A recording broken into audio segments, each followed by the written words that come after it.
Evening. I want to welcome you all to the June 18th City Council meeting. Roll call, please. Councilmember Brownstone. Here.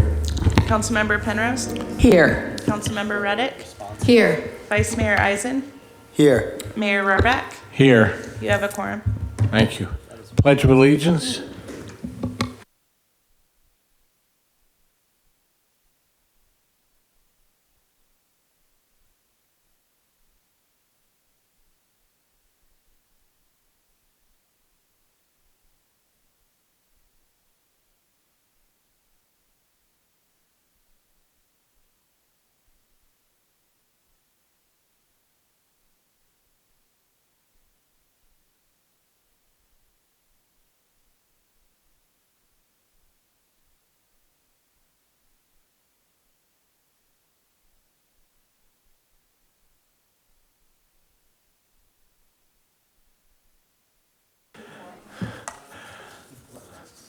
I have 4 speaker cards for items not on the agenda. If anybody else wishes to speak, please hand in a blue card. Make it 5.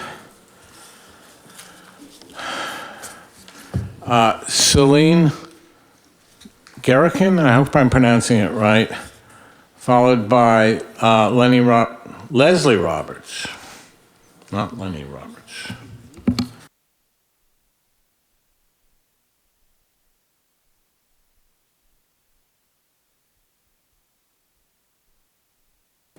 There we go.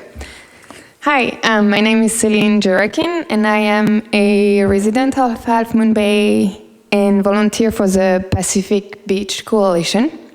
So last time I came here, it was back in January, and we were just about to start cleaning up Surfers Beach. So today I just wanted to give you a quick update about all the cleanup that we've been doing there every month. So when we started the first cleanup in February, we got 6 volunteers, and last month we got 24 volunteers, so for a total of 50 volunteers so far. We picked up 137 pounds of trash and 593 cigarette butts. So we cleaned up the beach and along the bluff, and popularity of these cleanups have been growing, so we're very excited to add that location to our list of cleanups. Thank you.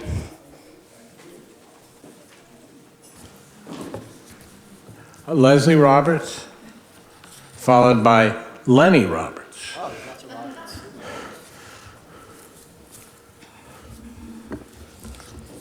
Good evening, ladies and gentlemen, hobos and tramps, cross-eyed mosquitoes and bow-legged ants. I come before you to stand behind you to tell you something I know nothing about.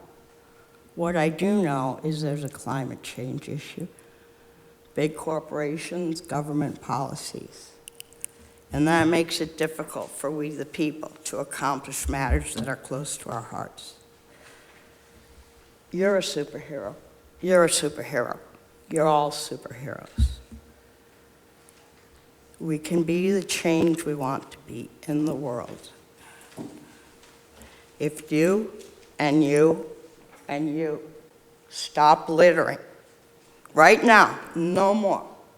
No more litter. Can you imagine cities, towns, countries maybe?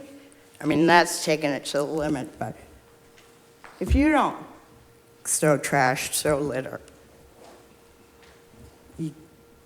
you'll be a superhero. You're making a stand, and others will follow. And then I believe we might have the unity to go after bigger things. The other thing is a waste of food. In France, about a year and a half ago, they put a law in that no establishment who sells any food item will be able to throw it away. It creates less for landfills, and it also creates food for those who have less than we do. One last thought, and I will. Last Wednesday, Half Moon Bay, page 7, under opinion. 2 families had to leave Half Moon Bay These are upstanding and involved families in the community. Thought, would there have been something you could have done, or you, so those people didn't have to leave? Thank you for your time. Thank you. On the consent agenda is a acknowledgement of the climate emergency, which is relevant to what was just discussed. So the city council understands that climate is really an emergency. Lenny Roberts, followed by Mike Ferreira. Can we follow Joaquin, please? What's that? Joaquin first. Oh, okay, if Joaquin wants to go, let Joaquin go.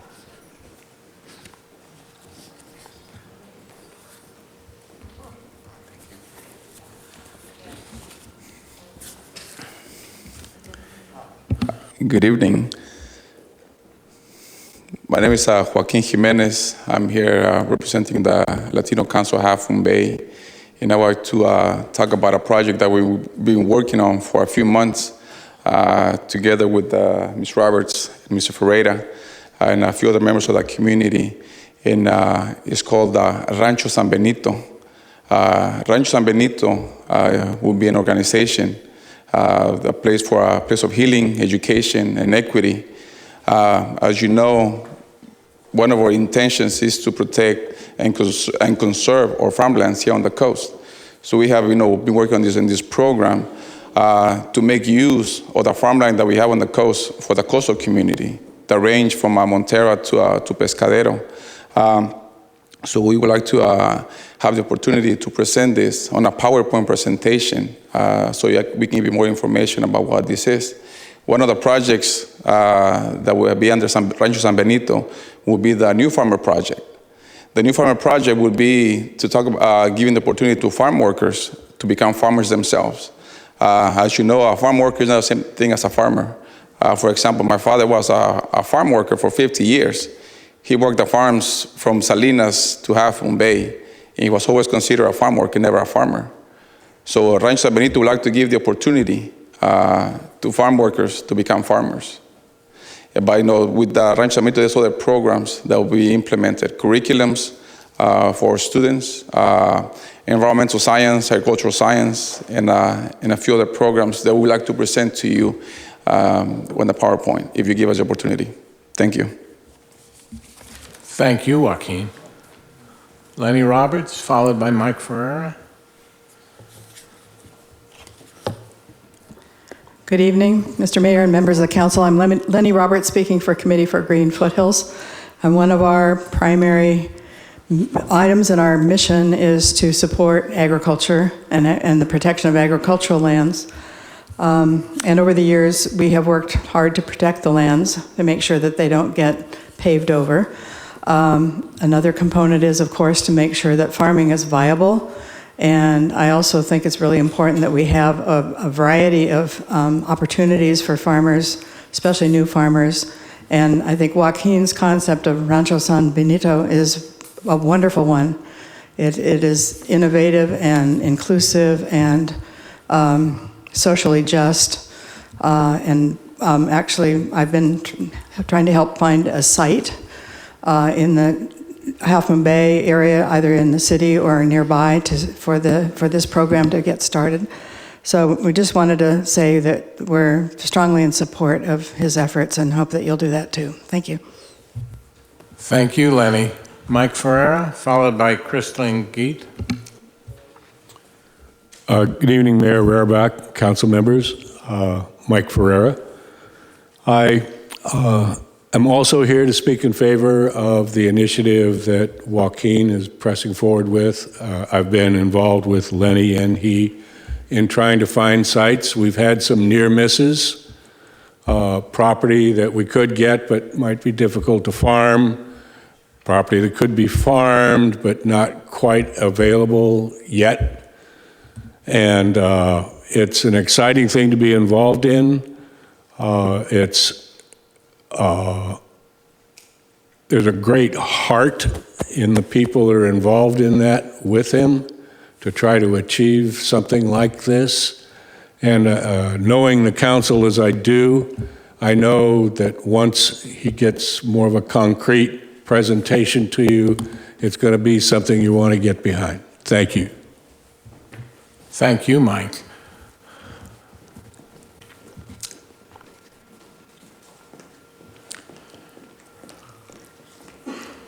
Good evening. I just wanted to give a little chamber update. A few months ago, I came before you and let you know that we started a Half Moon Bay downtown roundtable so that we could start talking with the local downtown merchants and see how we can help bring some more patronage to downtown. A fun thing about that roundtable is it actually spurred the downtown retailers to try once again to organize themselves and create an association from that. And so the chamber is helping that association get off the ground and support them in any way we can. So we want to give them some wonderful kudos for all the things they're working on, and we look forward to helping them and helping you guys see the vision for downtown.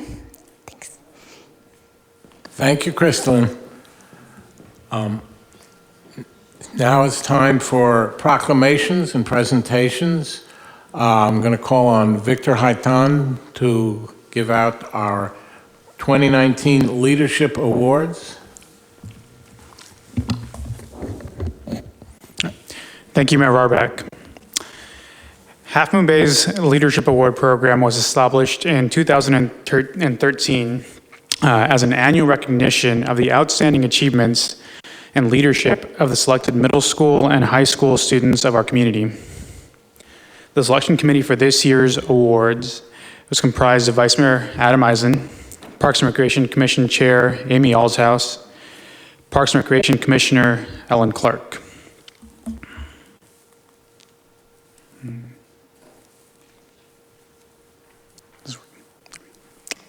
I'll cue you.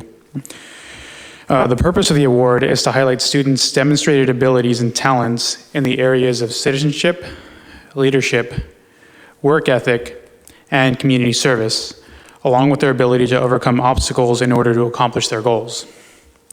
There are typically 5 scholarship awards given, one recipient each from 8th, 9th, and 10th grade, which receive $100, except tonight we have 2 9th grade recipients, and one recipient from 11th grade, which receives $200, and one recipient from 12th grade, which receives $1,000. And at this point, I'd like to ask the mayor, please join me here at the podium to help honor these exemplary young people as we give a brief overview of their accomplishments and achievements.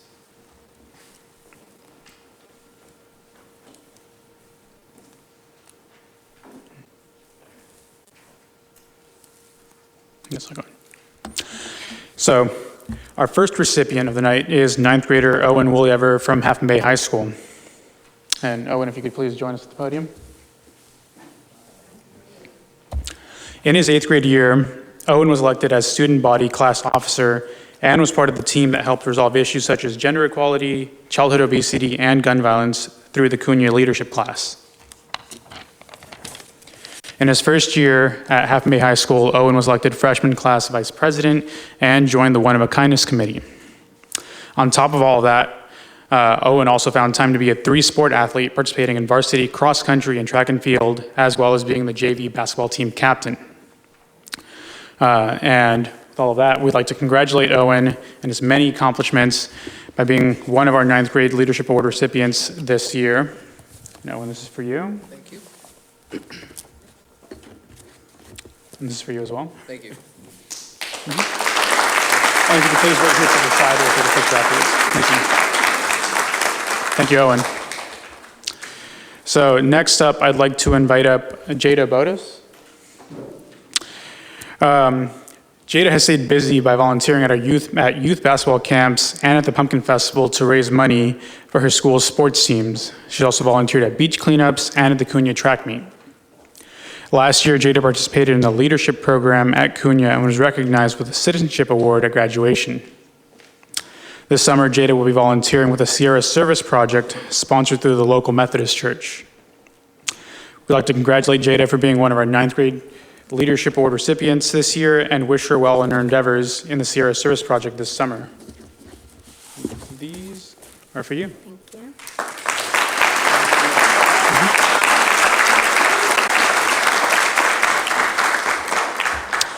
Next up, we'd like to honor Kai Eckert, so if you could please join us. Kai noticed a lack of trained soccer referees on the coast side, and of course you need referees to be able to play a game of soccer, so they decided to go through the training to be able to referee local games. This last year, Kai had made a realization of past misgivings towards one of their classmates and took it upon themselves to make apologies and amends at the Half Moon Bay High School Challenge Day, and they've since become best friends with that classmate. And also, Kai was introduced to the game of bridge and noticed its many benefits in math, memory, and logic, and has made it a goal to spread the game amongst their peers so that they may also reap those benefits. So now we'd like to congratulate Kai on being this year's 10th grade Leadership Award recipient. So here's this, and... Thank you.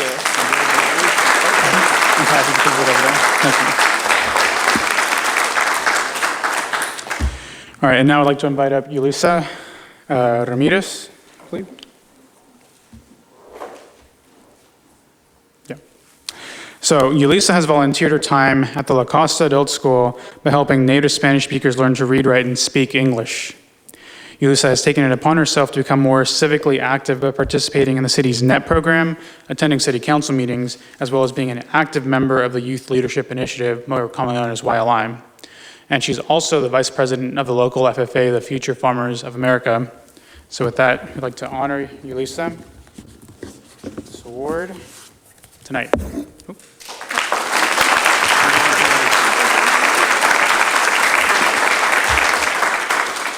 And last but certainly not least, we'd like to honor our 12th grade recipient this year, John Henry Post. If you could please join us. John Henry has spent part of his time interning at the Half Moon Bay Library, where he's been very involved in technology education in the new makerspace. John Henry has an interest in science and engineering, has made it one of his goals to try to increase scientific literacy in all people. He recently graduated from Half Moon Bay High School last week, I believe. Congratulations. And will be attending the Massachusetts Institute of Technology in the fall. Is that so? Yeah, that's correct. So congratulations to you, and here is your award.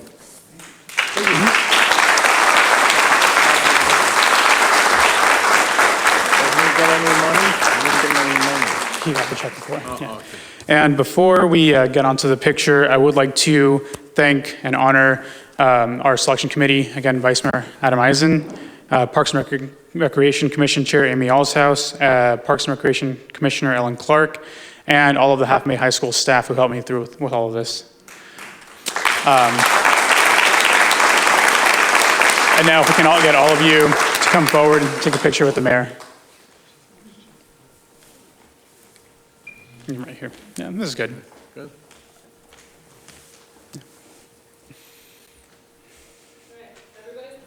Smile. 1, 2, 3. Great job. All right. Thank you. Thank you, everyone. Congratulations again. Thank you.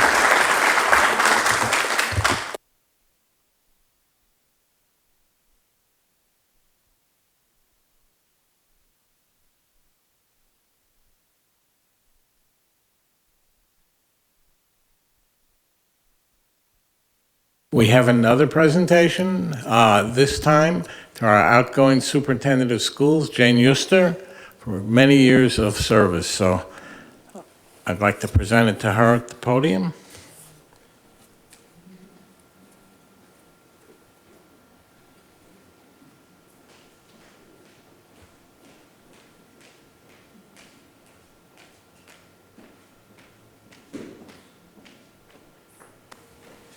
I'm not going to read the whole presentation because it's full of good things about what you've done, but you've really been an inspiration to our students, and we wish you the best of luck in your future endeavors. So thank you very much. Thank you. I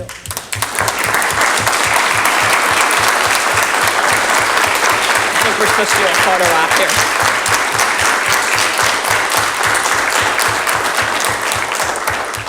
I do want to thank the city for the cooperation that we've had the last 4 years, and aren't our students fabulous. They're absolutely fabulous.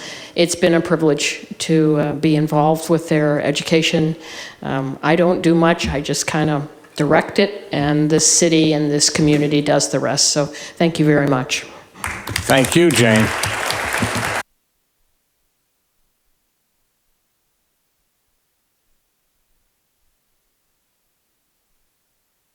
Our final presentation is the RSVP of San Mateo, Northern California.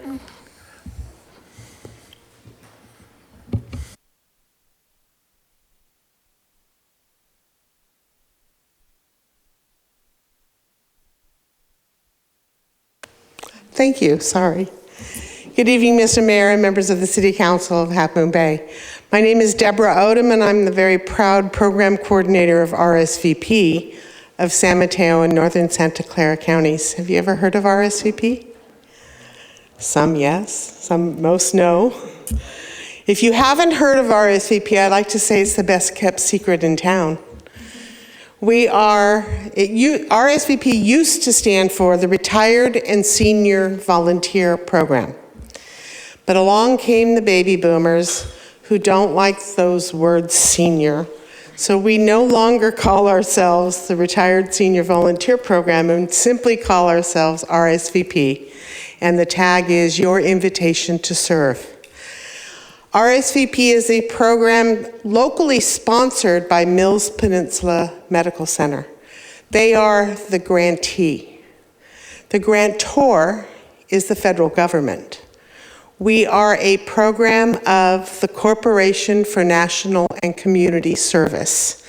That is a federal agency, although it doesn't sound like one, but they fund and regulate and administer the Senior Corps as well as AmeriCorps.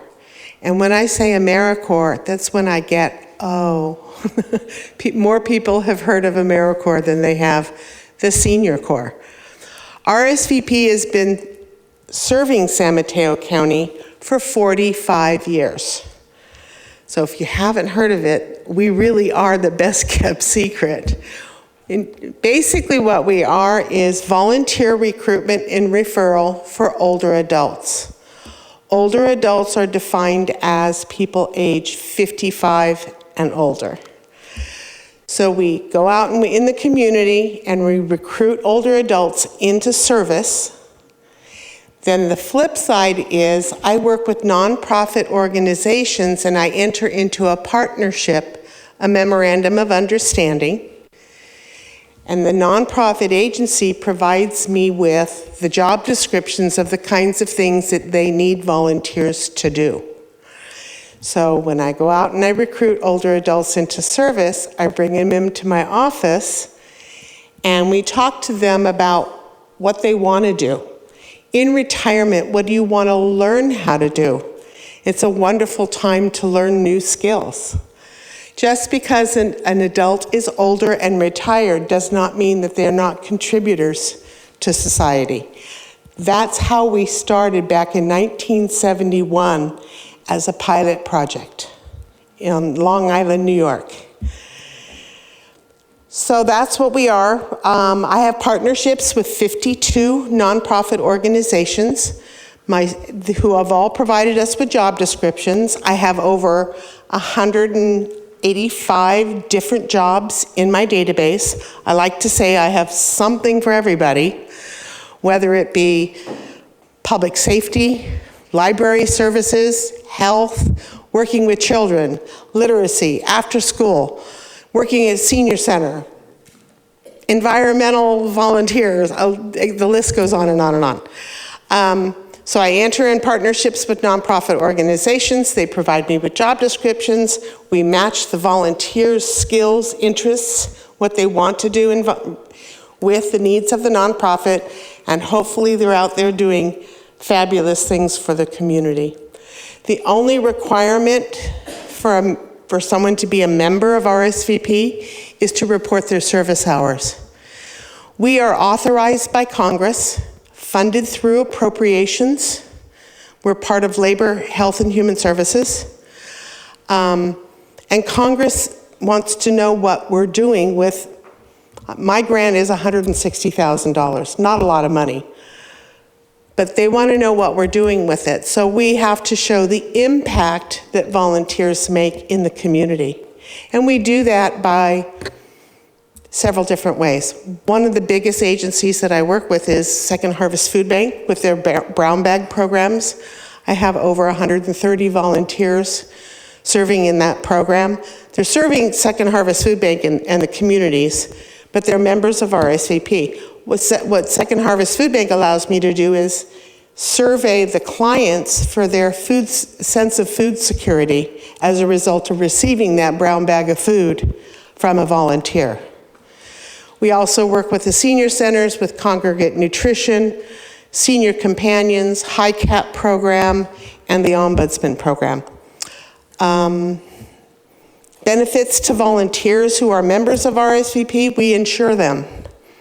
It's part of the federal regulations that we provide volunteers with insurance, personal accident insurance, supplemental automobile liability if their volunteer job is driving, for example, a home delivered meals program, Meals on Wheels. And then supplemental personal liability if they were, as a result of their volunteer job,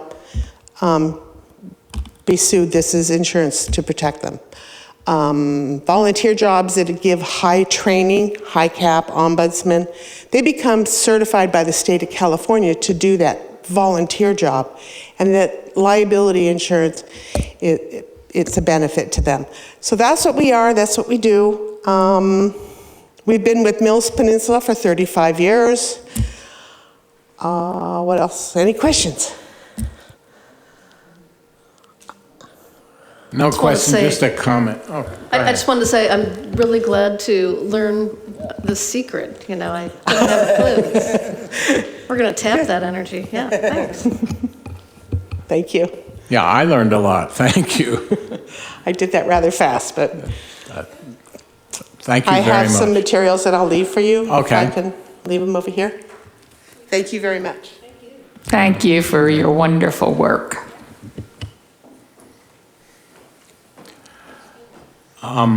Mayor's announcements. I have a sad announcement and a happy announcement. We'll start with the sad one. The staff who worked pretty tirelessly and selflessly in Virginia Beach, Virginia, and did not deserve the massacre that happened. We really need to understand that civil servants are servants and work hard. Our staff is incredible and deserves all the protection and care that we can give them. So I'd like to spend just a brief moment in silence in remembrance of the brave staff at Virginia Beach, Virginia City Services.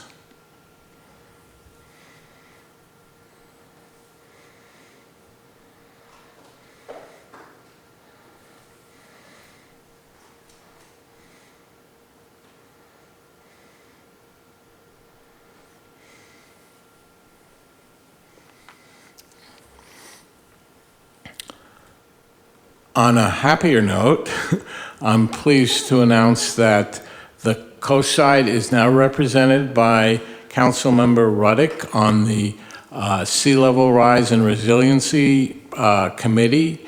That's a wonderful committee that has recently formed. We approved startup costs, and it's going to really make a difference in getting recognition and grants and dealing with what is the imminent danger of sea level rise. So congratulations, Debbie.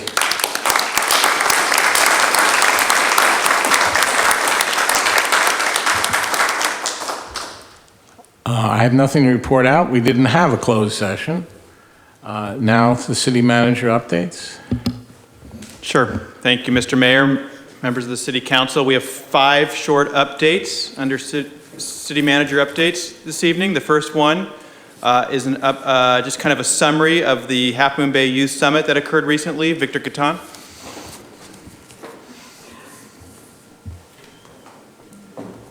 Back up here so soon. All right. You got it. All right. So the Half Bay Youth Summit is a day designed to help kids develop the tools, confidence, and common sense awareness to be safe and successful as they transition from middle school to high school. This event is a shining example of the strong partnership that is needed to support the youth of Half Moon Bay and the coast-side as they move toward adulthood, and one way that the City of Half Moon Bay, along with our partners, recognizes and takes action for the enrichment and positive development of our youth. For this event, the city worked closely with the San Benito County Sheriff's Office, the Cabrillo Unified School District, Cunha Intermediate School, Half Moon Bay High School, and the Boys and Girls Club of the coast-side. This year, the 8th annual Half Moon Bay Youth Summit was held on Friday, May 31st, so about 2 weeks ago, at Cunha Intermediate School. And we had over 260 Cunha 8th graders, over 30 high school mentors, which are mostly part of the leadership class. And most of them have been through the youth summit before, so they really know what's going on. And throughout the day, to liven up a bit, get kids excited, we gave away over 30 prizes, which included gift cards to local retailers and restaurants, AirPods, which were a huge hit this year. And at the end of the day, we also gave away a bike and helmet courtesy of Safe Moves.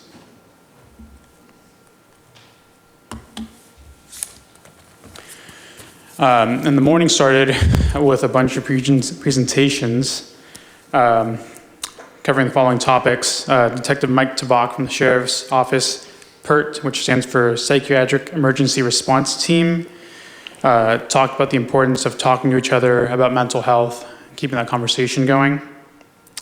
Following that, the Half Moon Bay High School One of a Kindness Committee presented on bullying and the importance of being kind to one another. Afterwards, Principal John Nazer gave an overview of Half Moon Bay High School, and afterwards he was joined by a panel of leadership students to answer a bit of a Q&A about life at Half Moon Bay High School and the transition over from middle school. And lastly, in the morning, the Youth Leadership Institute gave a presentation on vaping education and prevention because that is so important right now. After lunch, we came back in and we had our keynote speaker this year. That was Gina Castaneda. Gina is a Santa Cruz County juvenile probation officer.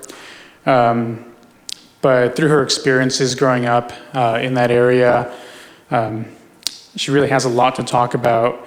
So throughout her presentation, she gave an overview of the difficulties she encountered during her upbringing and how that led her to work closely with at-risk youth in Santa Cruz County. Specifically, she started a soccer program that's been very successful. She takes gang members from opposing gangs, forces them onto a team, and eventually have to work together. And eventually, they start breaking down those barriers and forming new relationships with one another. And even though we had a really packed morning, the students were absolutely captivated and engaged by her story. And to cap off the day with something fun, we had our club jam where we had over 20 high school clubs, 10 community organizations, a SWAT vehicle, a rock wall, a bike safety course, a photo booth, a DJ, and the most popular booths, which were the popcorn booth and the nacho booth. And overall, it was a very successful event. The 8th grade students really seemed to enjoy the day, and we're looking forward to planning this event again next year. Thank you. Thank you, Victor. Next up, Michaela McMahon will give a short sustainability update on an upcoming event this month. Good evening, Mayor, City Council, and Half Moon Bay community. This month, on June 29th, we're hosting a household hazardous waste drop-off with the County of San Mateo. Household hazardous waste, for those that are not familiar with it, is waste from your home that is toxic, flammable, or reactive that should not be placed in your normal trash cans. Examples of this include chemicals such as painting supplies, propane tanks, but if you're unsure, there's a list of what is accepted on smchealth.org. The event is scheduled to take place from 8:30 to 12:30 p.m. However, due to the nature of the event and the materials that will be dropped off, you have to have an appointment. They are not accepting walk-ins. It's really important that Half Moon Bay residents take advantage of these free services, as it's expensive to drop it off on your own and dangerous to put in your trash cans. So we're hoping that we get the most appointments that we can get and that residents really use this service. Above on the slide is an example of the booking page. This is where you can make an appointment. However, if you need assistance, we've provided the San Mateo County email that you can contact, as well as the phone number, and I'm also available to answer any questions that residents may have. There are also flyers on the table on your way out. Thank you.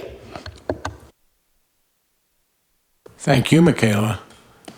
Next up, a short presentation on our Future Leaders Civic Academy, which is coming up this fall. Jonathan Roisman, Deputy City Clerk. And Michaela. Good evening, City Council. I'll let Michaela start. So the City of Half Moon Bay is excited to promote this brand new program that is coming for the Half Moon Bay youth this fall.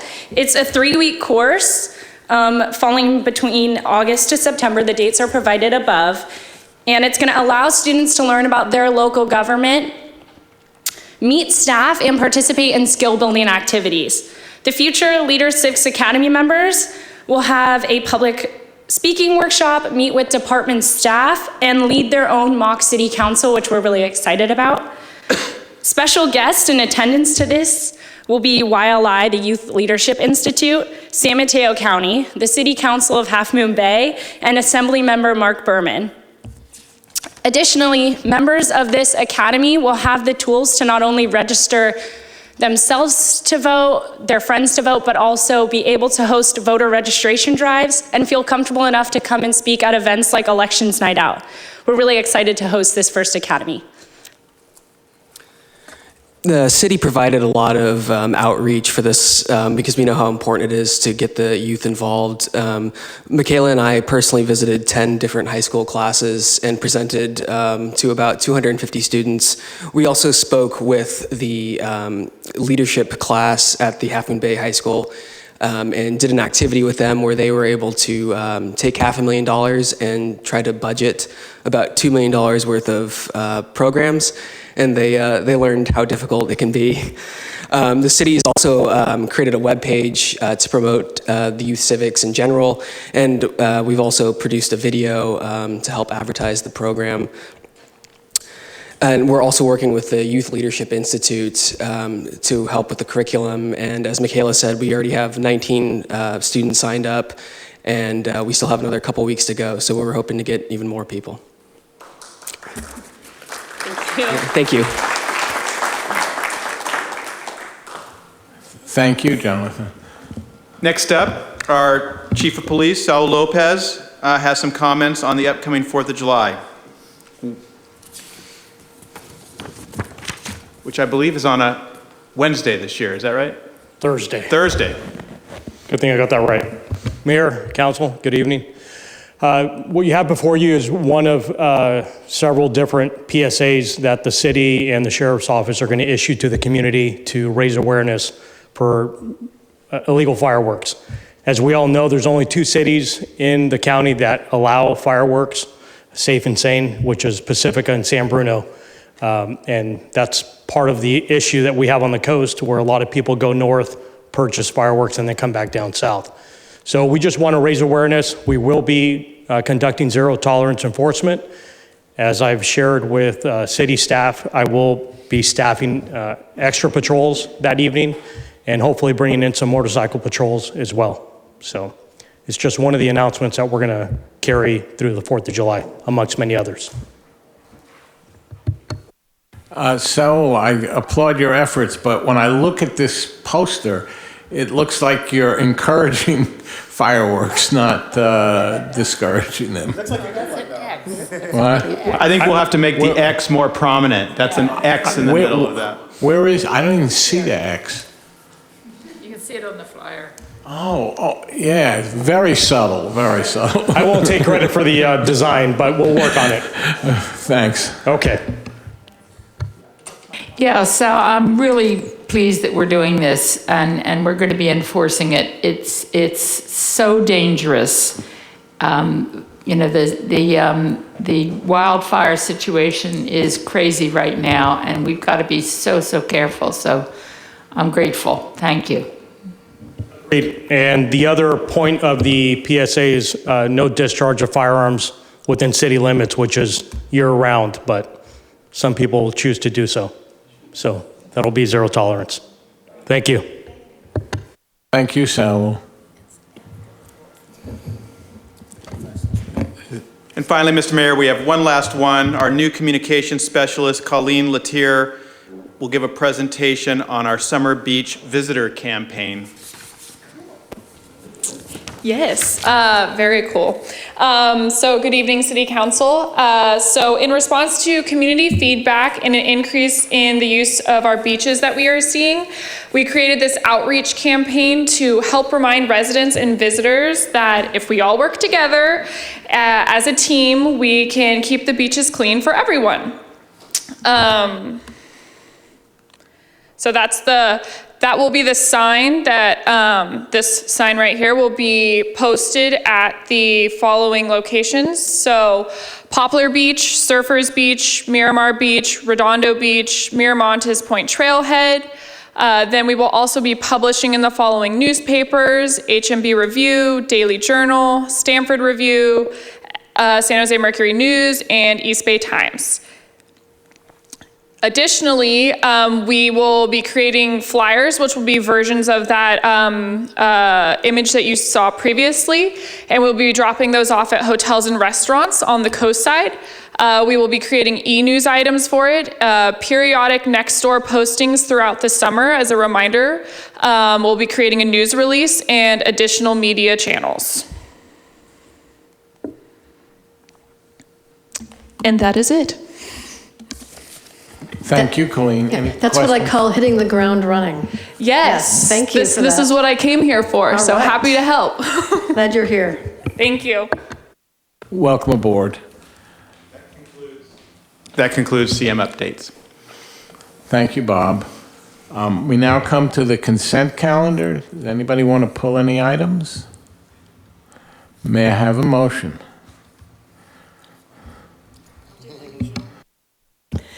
I move that we approve the consent calendar.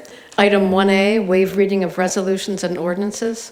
Item 1B, ordinance amending titles 1, 2, 4, 14, 15, 17, and 18 of the Half Moon Bay Municipal Code to create an architectural advisory committee, and this is the second reading.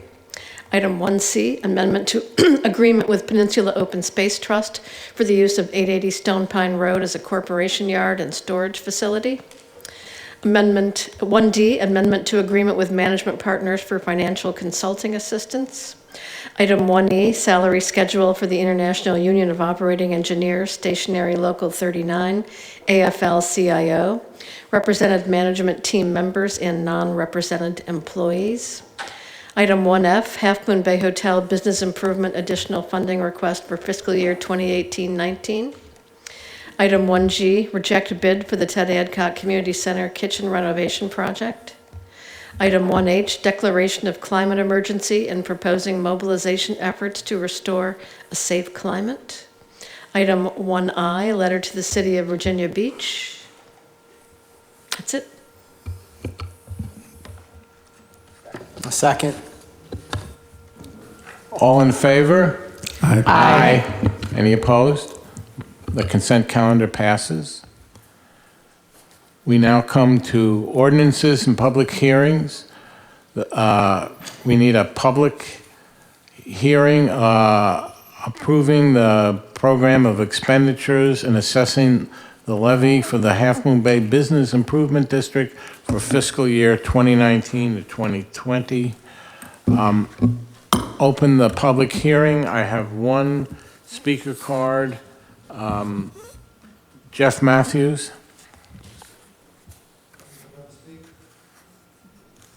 Yeah, go for it.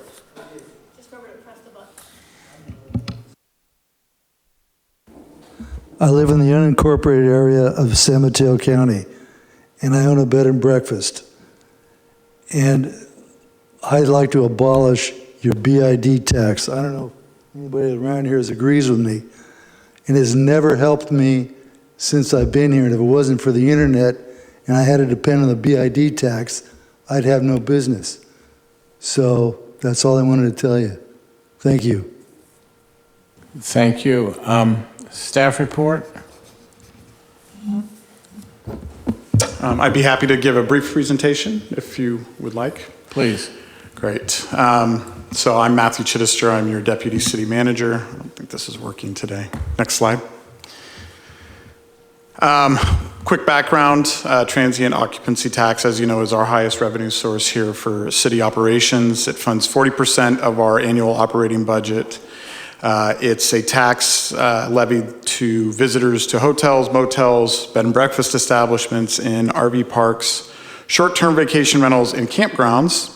TOT amounts to 12% of rent charged by the operator, and hotels collect about 95% of that.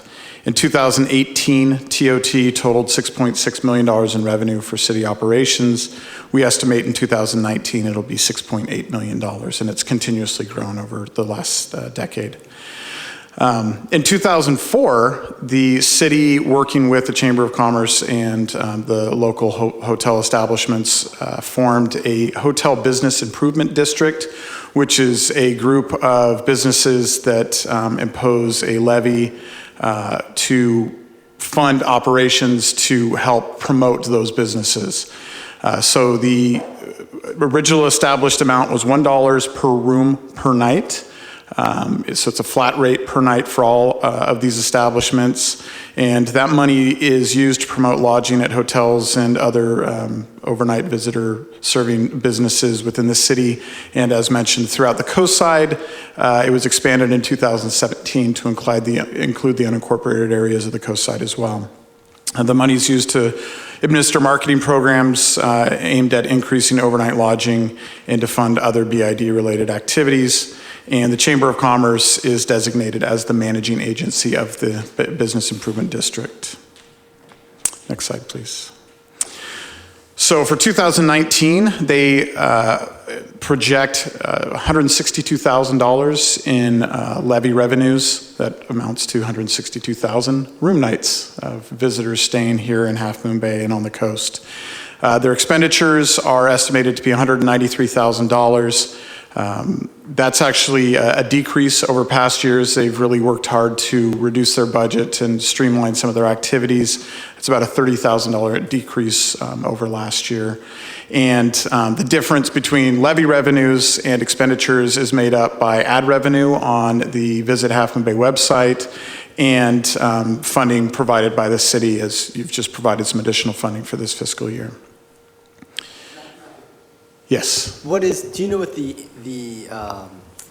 take is from the website advertising?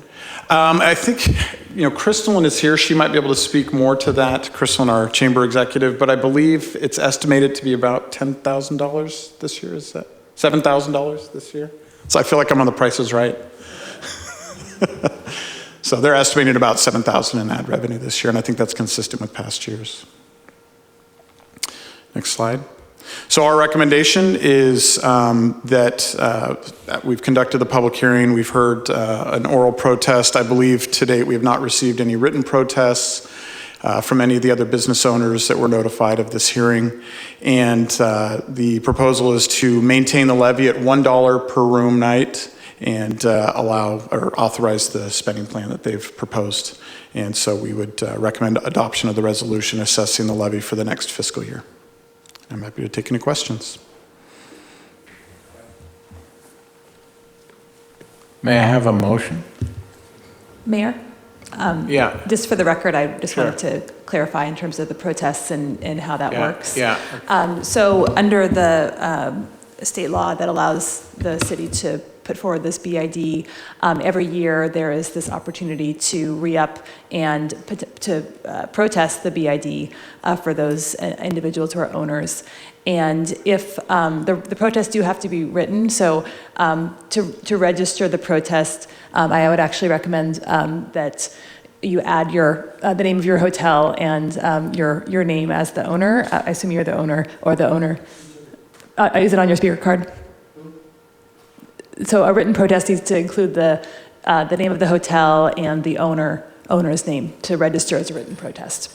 And then if written protests are received from 50% or more of the assessments proposed to be levied for that year, then that would be basically a successful protest, and the city could not re-up the BID for the next year. It would have to wait another year before it could actually reconsider the BID.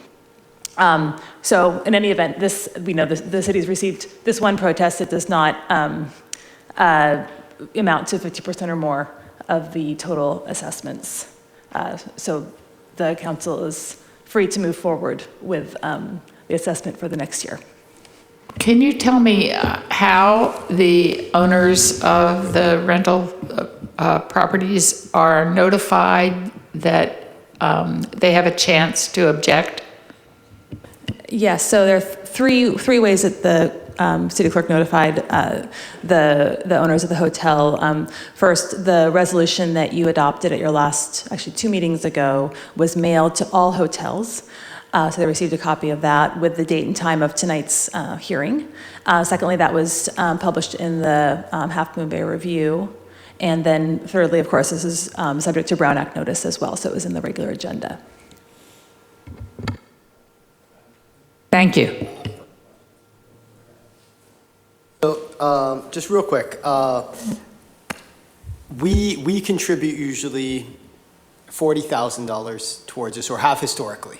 In the future budget, just to clarify, we have $40,000 allocated towards the future year, which I guess would be happening in December or November, because they run on a different cycle than we do. Yeah, they run on the calendar year, we run on the fiscal year. Can you explain just that real quick? Just so That's correct, and that I think is what led to some of the complications in our discussion with the BID representatives 2 meetings ago.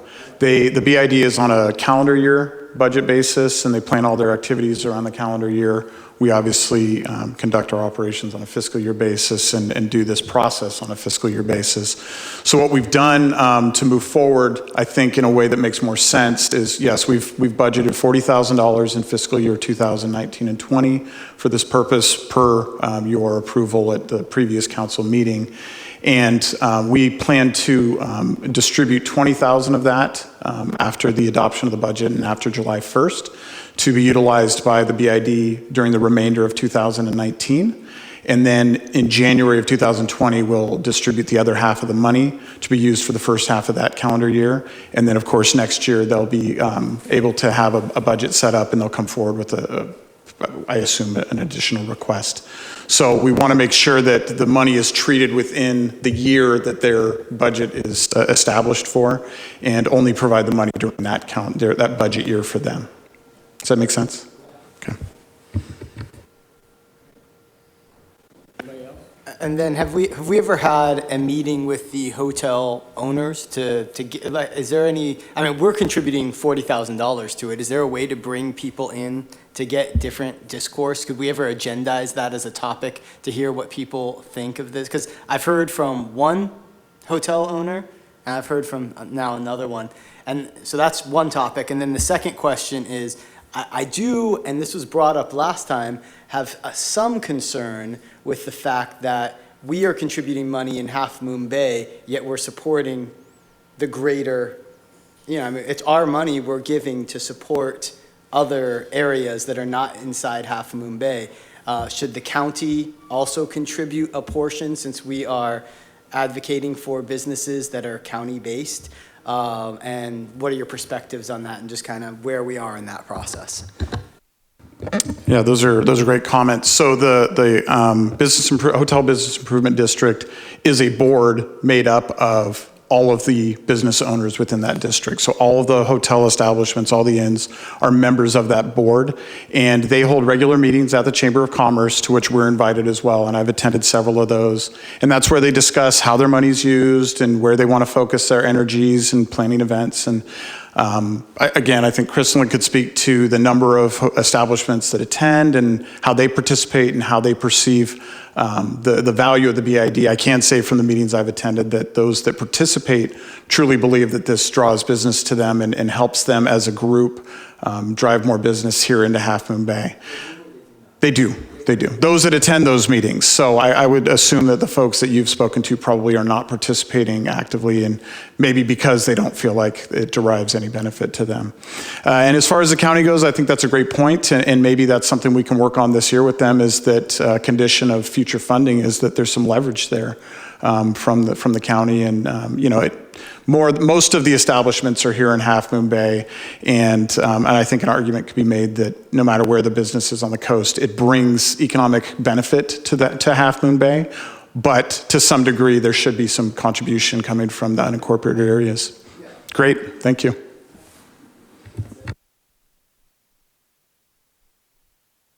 May I have a motion now?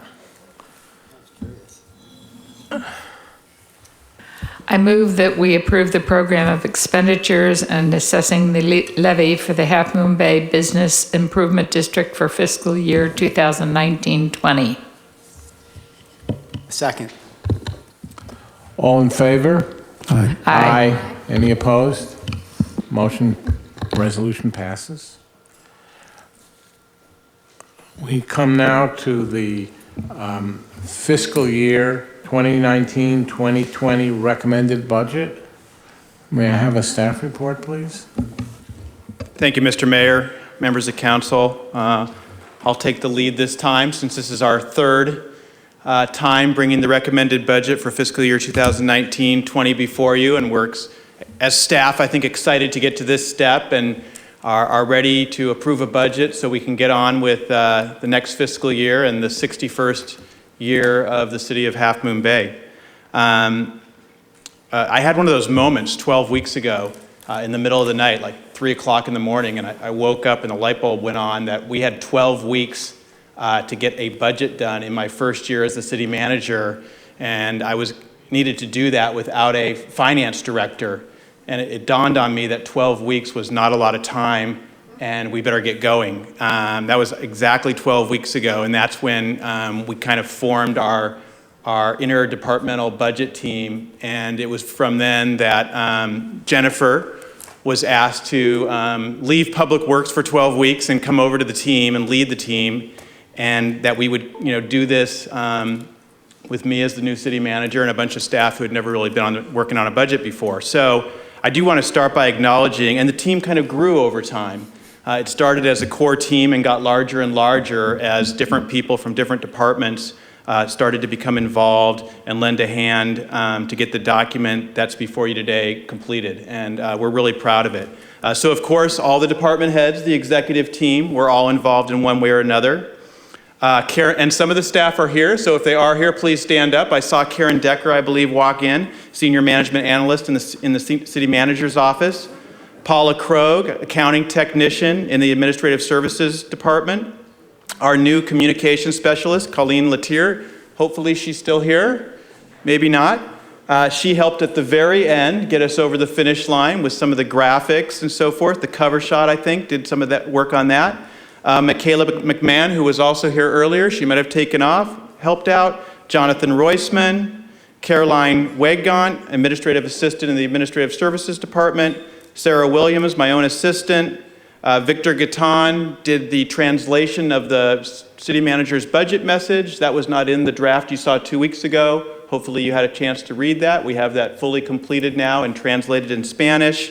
And then I also wanted to acknowledge one of our community members, Steve Mahler, who was here on another item 2 weeks ago, but happened to contribute the beautiful cover shot that will be our budget this year. So we're very happy that he sent this, and he got some acknowledgement on the inside cover.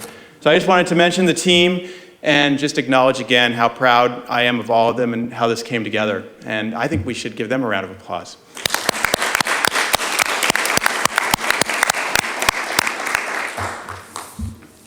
So with that, I think the slideshow last time had like 33 PowerPoint slides. We're down to 6, I think, this time. we feel you've seen the numbers, you get it, you're ready. We're certainly ready. So with that, we'll have a couple slides that I'll roll through, and then Matthew and Jennifer are here to take any final questions. They're the two that have been the most core to this team and really know the details of the numbers within this budget. So first slide. So here we are, 10 total meetings to get us to this point, and we're now at June 18th with the recommendation that the City Council adopt the budget for 2019-20. So this is simply a summary of 3 significant changes that were made over the last 2 weeks. So we came before the council 2 weeks ago, made a thorough presentation, had some dialogue, answered questions, and so forth. And these are the 3 biggest changes that came out between then and now. Number one, there was a discussion about the amount that would be contributed from the general fund to our housing fund. As the council will recall, there's already $2.5 million in a fund, non-general fund money that came a few years ago from a development project, and we had recommended $300,000. Based on the discussion we heard 2 weeks ago, we felt we should do what we could to up that, so we have upped that by $100,000 to $400,000 to make it an even $2.5 million.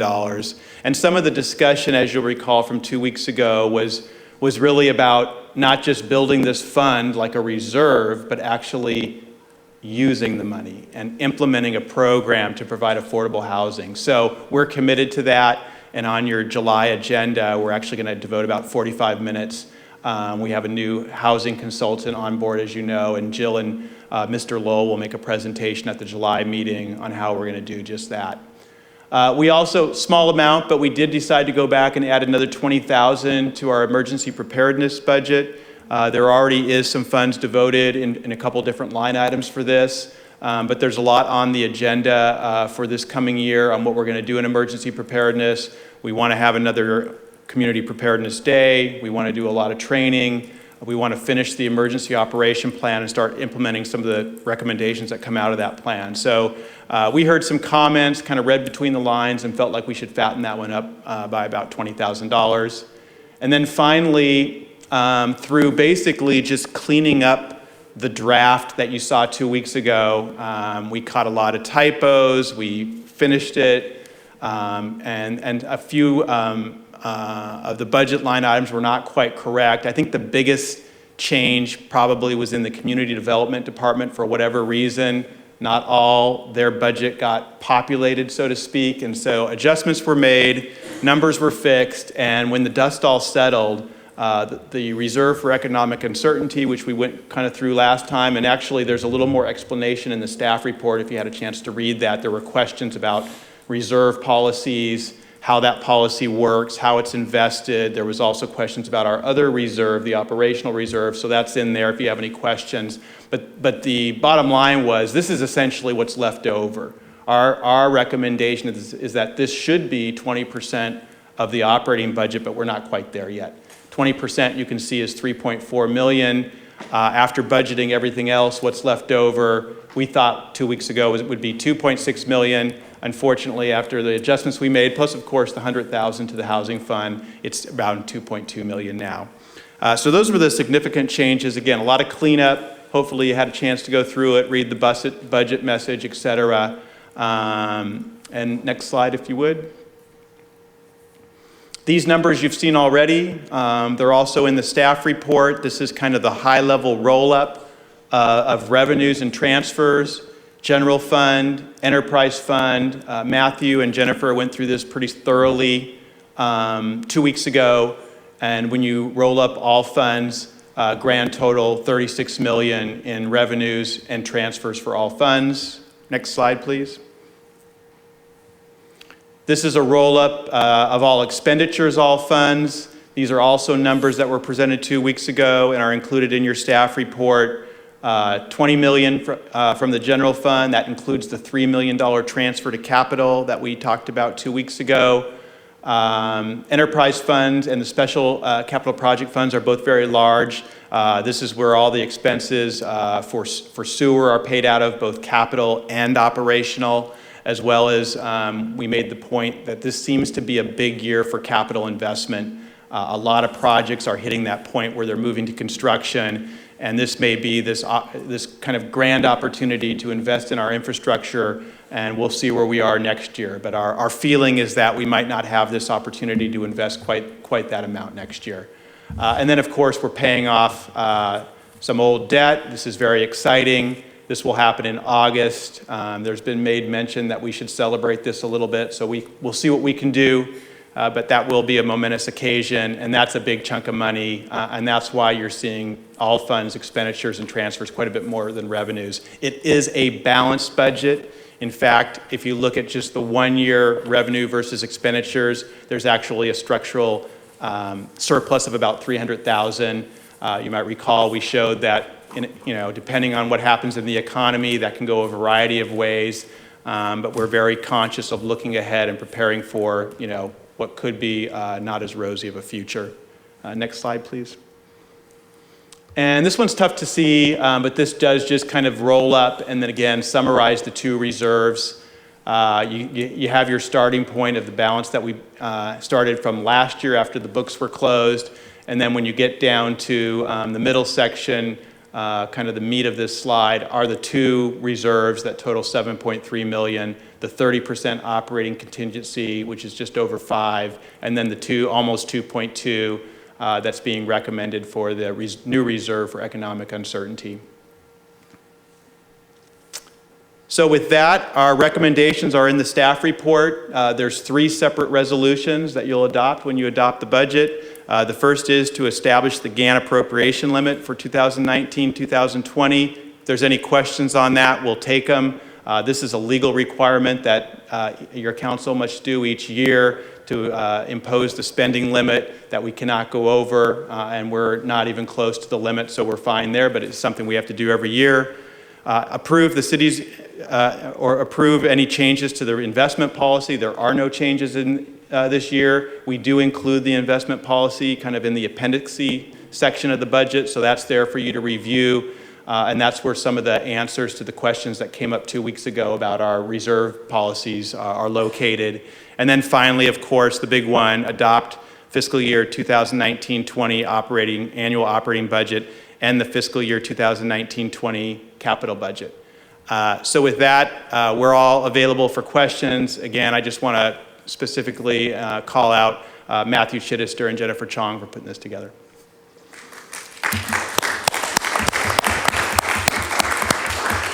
And I'm sorry, can we go back one slide? I did want to just share one thing.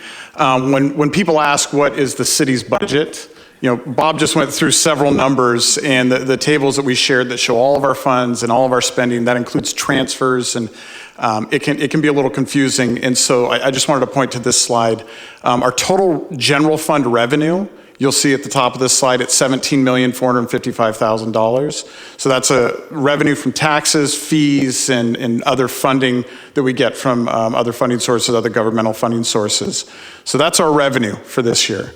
And then our net operating expenditures, just what we spend to operate the city, is $15 million. And then we also transfer money to the different funds, to our sewer fund, to our housing fund, to other funds for operational purposes. So those are ongoing expenses that we have to be prepared for each year. And so when you add those in, our total operating expenditures, our true budget, what we spend on an annual basis this year is the $17.1 million number. So it does show that we've got about a $300,000 operating surplus, which means that we're still balanced and we have a little bit of surplus, but I think as we've discussed before, with a change in the economy and increased costs in various areas, that could cross over into a deficit very easily, and that's why we have to maintain prudence in the way that we budget and the way that we spend. And then with the $3 million contribution to the CIP funds, our general fund budget is $20 million this year. So I just wanted to point that out. So if you wonder what our budget is, our operating budget is, it's $20 million. If other colleagues at conferences from other cities ask you, that's the number you should use. No one else. Yeah. Yeah, I need to comment and thank staff for looking at the Affordable Housing Fund and adding an additional 100,000 to it. However, when I see that we have a structural surplus of an additional 300,000, and even though we have reduced the amount that we're putting into our rainy day fund to 2.2 million, I would still like us to put another 200,000 or even more into the affordable housing program. I believe this is a time of crisis. It's a rainy day. It's whatever you want to call it. But affordable housing is the #1 priority of this council. And it's my own personal priority. And I would like to see us take some of that excessive 300,000 and put it into the Affordable Housing Fund. And I'd like to hear from other council members on the issue as well.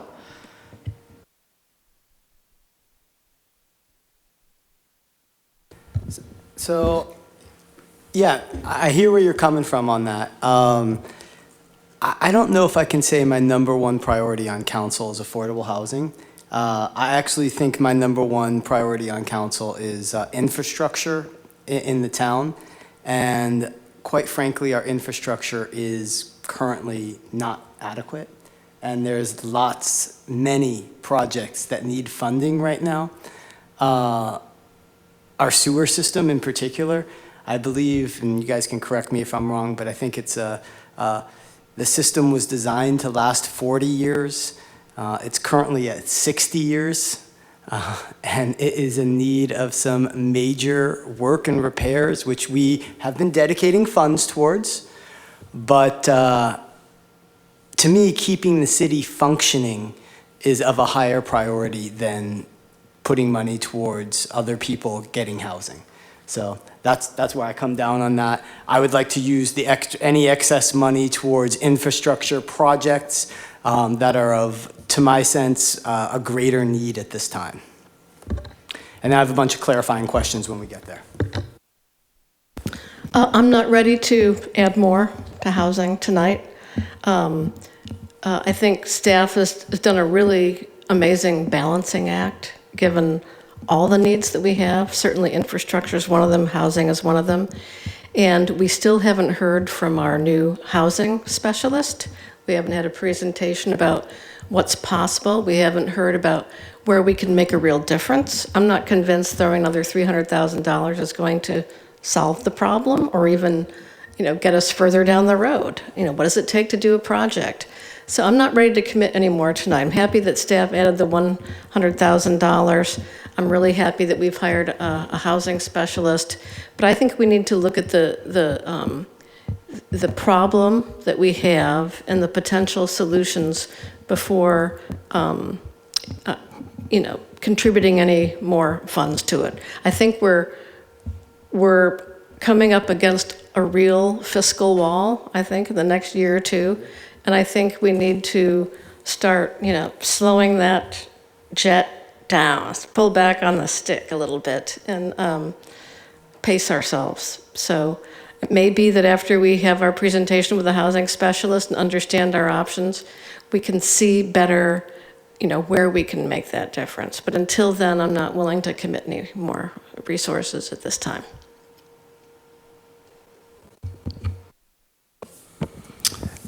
I'd also like to see that presentation by our new housing specialist and get a better handle on what we're thinking about, because, we're talking about trying to get some grants with our grant writer. We're talking about our presentation from the Silicon Valley Community Foundation, which has a lot of initiatives around housing. There's certain banks that have affordable housing on their agenda that we might be able to borrow money from.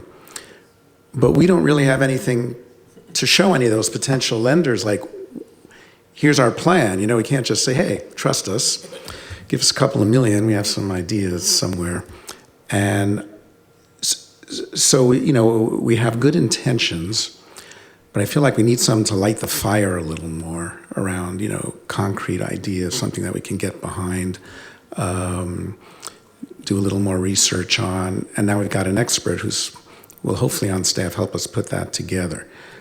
I'd like to see that. And then, there's budget surplus of 300. If we have a great plan, we might decide to move around some other money. If something is there, great. We need another $500,000. Who knows?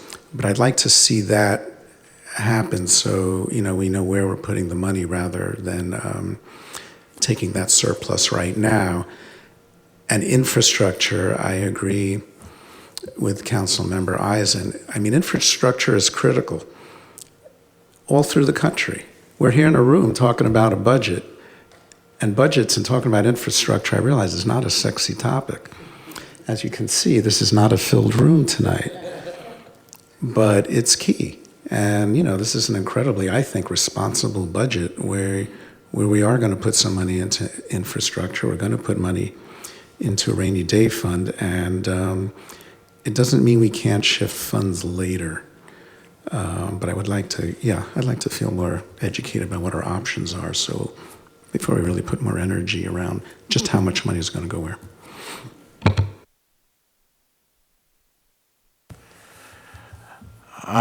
Affordable housing is my number one priority, but I don't think the difference between $2.5 and $2.7 million is going to make a big difference. We really, as Councilman Brownstone just said, we need a plan. We need to find out what other sources of funding there are. The July 18th meeting, I hope, is going to be very instructive. City manager and I are going to a conference in San Francisco on community land trusts. That's one possible way. I'm going to be meeting with the housing specialist. There's lots and lots that we need to get clear about. So we're just starting on this journey. And I sure hope that it ends with some real affordable housing being built.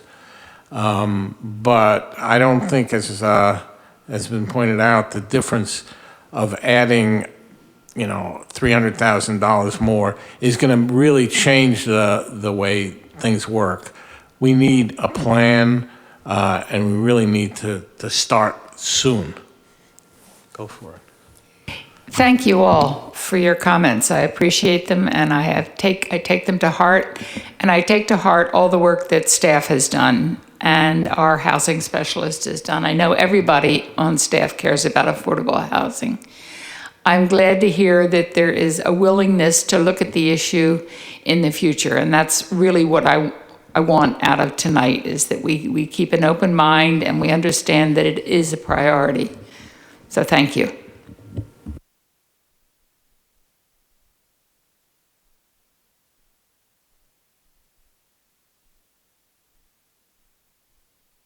So kind of going along that. So first of all, thank you for answering all my questions in the staff report. It's very much appreciative. I brought up a lot of the stuff from last time we talked about the budget, and I see most of the stuff's in here on the operational contingency and the pension stabilization. I have a few clarifying questions on those, okay?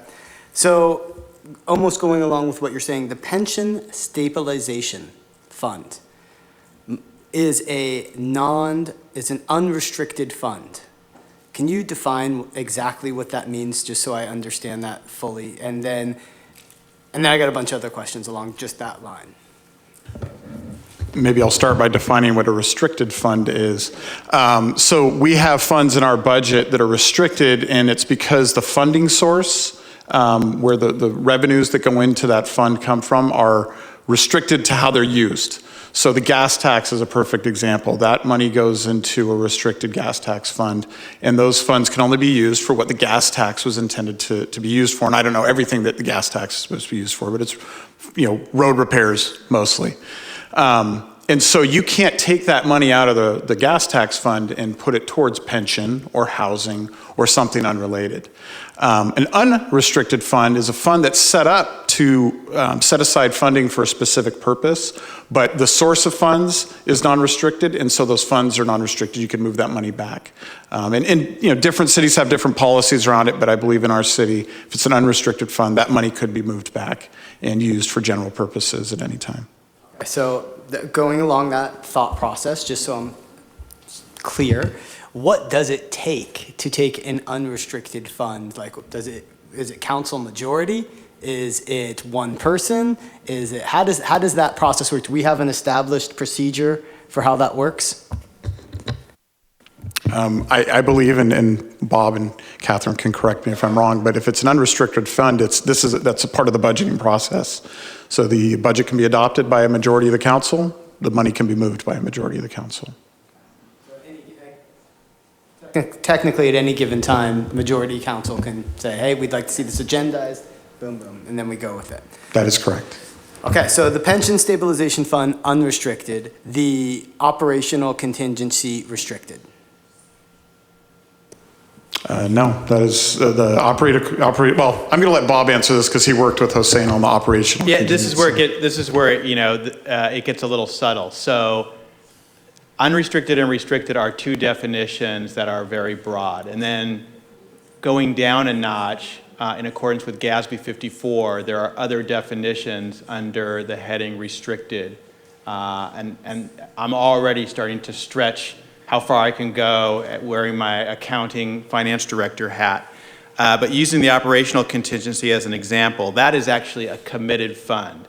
So whether it's restricted or unrestricted, I don't know for sure. But with that fund, as shown in the staff report, an actual action of a previous council was taken to commit those funds. It's still general fund, and it's unrestricted in the sense of the example that Matthew gave when he gave the example of gas tax, which comes restricted from other sources outside of our control. So it's unrestricted in the sense that it's still within council's control, but it's different than, say, the Economic Reserve Fund in that we're proposing it now, but the council has not adopted an actual policy or resolution on how that fund is used. We do plan to come back with a policy for the Reserve for Economic Uncertainty, and should then the council, which would have some rules similar to the ones for the contingency on, for example, what type of recession or what type of milestone would we have to hit for us to go into that fund, and we'll come back with those kind of things, and then that would take that fund from assigned to committed. But I think Matthew's correct. They're still, in a sense, unrestricted funds, in that they're under your discretion. So, and thank you for clarifying. And then I saw that we are indeed investing those funds, which was again my question from before. So thank you so much for clarifying all that in the report. And do we have a cap or a particular number that we're trying to hit in each one of those funds? That is is that target, you mean? Yeah, target, I guess is the right word, or? Are you talking about for the contingency funds, the reserves? For the operational contingency, basically our rainy day fund, and for the pension stabilization. So for the operational contingency, which is the one we've always had, that's 30% of operating expenditures. So I pointed down that list, the $17.1 million, which is our general fund operation budget this year. The money that we have set aside in operational contingencies is 30% of that number. So that reserve changes every year. That reserve fluctuates depending on our spending year over year. The economic uncertainty fund that we're proposing is proposed to be 20% of it's the operational, or the economic uncertainty fund would be 20%. So again, that number is not going to be static. It's going to be recalculated every single year, capped at 20%. Now the economic uncertainty reserve, we haven't hit that cap yet. We're probably only at 15% right now. As far as the pension stabilization fund, I don't know what our policy has been. We put about $100,000 per year into that, and then we make our payments to CalPERS out of that fund.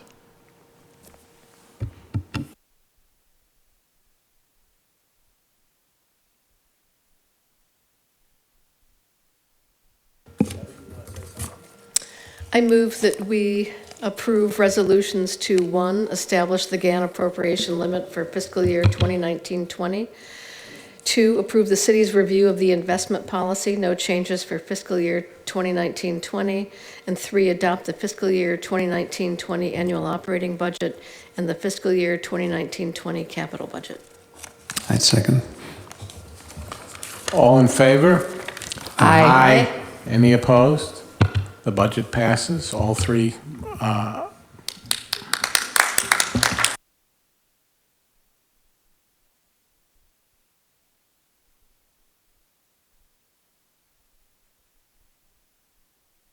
The next item is our amendment to the agreement for law enforcement services with the San Mateo County Sheriff's Office.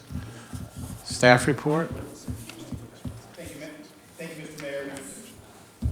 Thank you, Mr. Mayor, members of council. I'll take this one as well. This is also an item that we discussed during the budget conversation 2 weeks ago. We are at a point where the contract is set to expire June 30th of this year. Originally, the contract, if we can go to the next slide, and you can see this is Amendment 11 to the original contract.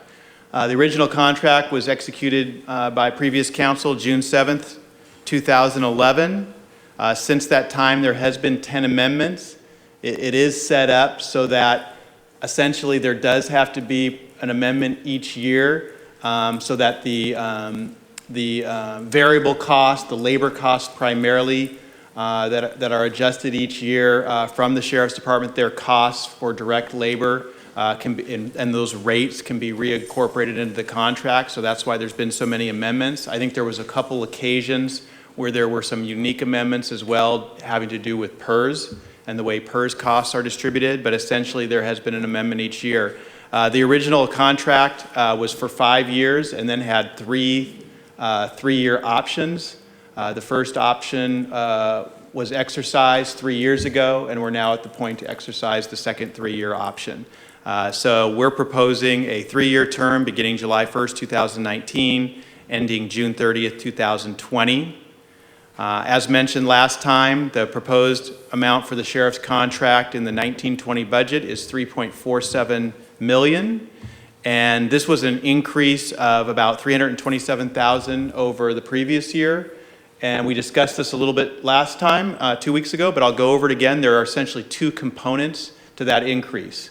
The first is $177,000 is those cost of living adjustments based on primarily increased salaries, also supplies and materials. And these were items that the sheriff provided to us. We had a chance to analyze them, make sure we were comfortable with what they were proposing was essentially an increase beyond their control, cost of living increase going into this year. The second amount, $150,000, which brings us to the total of $327,000, is to basically come up to speed and correct what is I'm calling a service gap in the service we receive from the sheriff. If you go back to 2011, there was an attempt at that time to estimate how often deputies serving the unincorporated area would have to be called into the city versus how much deputies in the city would have to be called to go somewhere outside the city limits to respond to some call. After 8 years of data, what we learned is that we got a pretty good deal. And in fact, it goes the other way quite often. And so again, the sheriff provided us data, numbers, answered all our questions so that we could get to a certain comfort level with the value of what we're getting from this contract. And they asked for us to make a good faith effort, is how they put it. The sheriff himself had a meeting with us and said, hey, this is what it is. You come back to us and let us know what you can do. And so after that, I thought that was a very generous way for him to take, approach for the sheriff to take. So after we went through the whole budget and got to a point where we thought we could recommend $150,000 towards that gap. The gap for just the deputies is $222,000, and so within this 3-year contract, there is a commitment to get up to the $222,000 for the deputies, a little bit more in year 2, and then finally the final amount in year 3. You might also recall there's also a gap for detectives and sergeant oversight of the deputies, and that's a future conversation. But this is the commitment we made, and I think we hit the sweet spot with the sheriff, and I think both sides are happy. Next slide, and I think I'm actually going to read this because I think this is very important. So at the last meeting, we had a conversation, and the next item on the agenda is about what we're doing about Poplar Beach and some of the challenges we have there going into the summer months with capacity issues, lots of people coming in to visit our beaches, garbage, et cetera, all the possible negative impacts from overuse. And we were directed to look at how we could incorporate some language into the contract that actually addressed council's priorities. And this is a tricky issue, obviously. The sheriff has practices that they follow when they get multiple calls, when they prioritize calls. They have methods that they use, very detailed practices on how they do what they do. And it would never be the city manager's place or the council's place to micromanage some of those judgment calls that they have to make. But it is the city's contract, and we certainly, and I think the sheriff recognizes this, are in the position to say what our priorities are and how they approach the work that they do. And so one of the priorities that came through loud and clear was the beach areas are a priority. And so we want the sheriff to do everything they do and make your decisions, but we want to see that you're emphasizing enforcement at the beach. So we went back and forth and finally came up with this paragraph, which is added as part of the amendment to the contract. So I'll just read it. During the summer months, Memorial Day through Labor Day, the police chief shall consider the city's beach and park areas to be an enforcement priority and shall make resource, deployment, and staffing decisions with that in mind. Within the confines of the staffing model and budget outlined in the current contract, the police chief will use a variety of tactics to maintain law and order at the beaches and parks, including but not limited to routine patrols, increased patrols, redeployment of on-duty patrol force, foot patrols, overtime details during peak hours, electronic signboards, use of crime suppression unit, etc. The police chief will retain the right to provide general police services within the policy guidelines and practices of the sheriff's office, which establishes priorities for deputies when receiving multiple calls and when responding to more serious crimes or emergencies in progress. So we thought this was a great add to the contract.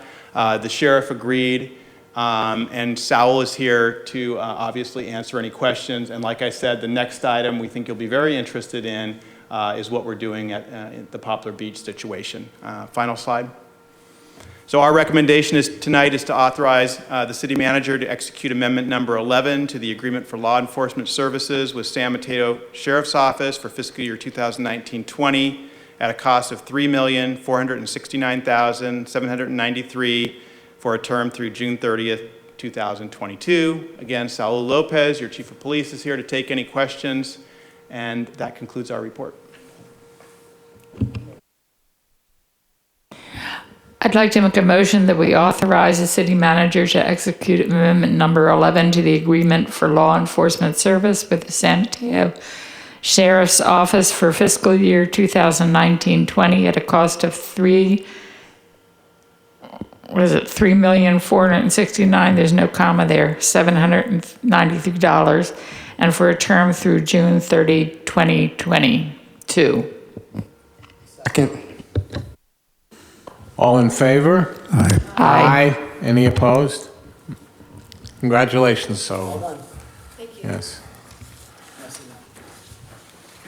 The last item on our agenda. Yeah. So, Just on behalf of the sheriff and myself, we really do enjoy serving the community here in Half Moon Bay, and we did work for many months with Bob and the team to come up with a good budget. So thank you again for your support, and we appreciate us being here. it's mutual, so. The last item on our agenda is the Poplar Beach Action Plan. John? Thank you, Mayor, council members. Sol and I will tag team this a little bit, and ultimately move through this fairly quickly, but I think it's an important issue. As you recall, 2 weeks ago, we had a number of concerned citizens who spoke during public comment. The challenge of that evening was, as you know, and they later found out, you can't engage in a conversation or real discussion in that context. And as such, we were requested to bring back an item for discussion with the council tonight. And I see some of the folks who were here that evening, and I'm sure there's probably some others that weren't there 2 weeks ago that are here. That is the purpose in part for tonight, is to allow those folks to have a more meaningful, perhaps, conversation with you and the community at large. As such, we wanted to talk about our proposed action plan for the summer, and then this will ultimately sort of transition into a larger, I think, conversation down the road as to what we do past the summer and how we address proactively next summer, because this happens every year. And it seems, as indicated by the community and I think by our own acknowledgement, there are things that have gotten worse at times, and social media and all the different things probably contributing to some of that effort. So tonight, we're going to talk a little bit about what we think are the next steps forward, obviously listen and hear what the community thinks, and then also consider your thoughts and ideas and recommendations moving forward. What we see is there were sort of two paths of issues here that we were dealing with. One dealing with sort of enforcement and presence at Poplar Beach in particular. And then secondly, sort of how do we deal with the ongoing maintenance and issues of the litter and other debris and materials that collect there. With that, I will turn the next slides over to Saul. Thank you, John. So we're going to begin with, I'm just going to give a brief background on what was stated in the staff report. When we first came to the city, we assisted Public Works in opening and closing gates, and we've done that. Deputies have done that for the past 8 years, and that is just one of the many responsibilities that they take on. As I mentioned last year during my annual report, I implemented a bicycle patrol along the coastal trail, along the downtown corridor as well. The next part of that detail is going to be beach patrol, and I'll talk about it in a bit. But deputies, every night, they go out there, they close the gates. I know some of the neighbors have stated that sometimes there was delays, and yes, there were delays because of the importance of taking other calls as a priority. As an example, this past weekend, deputies were out there on 2 different occasions, same night.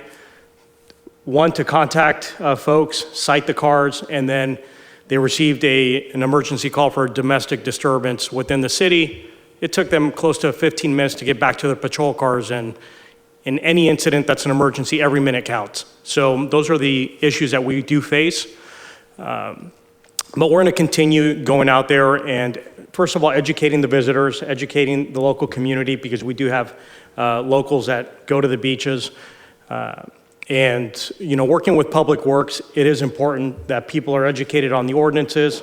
A lot of folks don't know that there is no drinking, no bonfires, and I think we're going to go in the right direction with the signage and further education.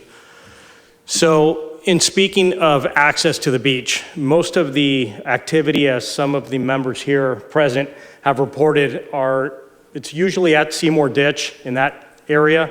It's about 300 yards south of the closest access for the deputies to reach the beach. So we have been evaluating a Polaris or off-road vehicle.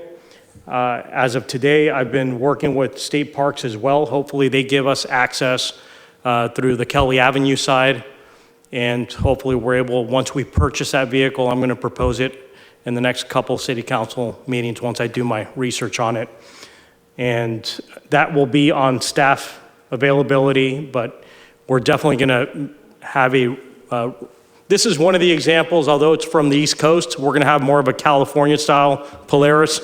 It's going to have all the equipment that a police vehicle does have, but it's going to give us access to the beach, and I think it's going to be a great asset for our deputies to go out there.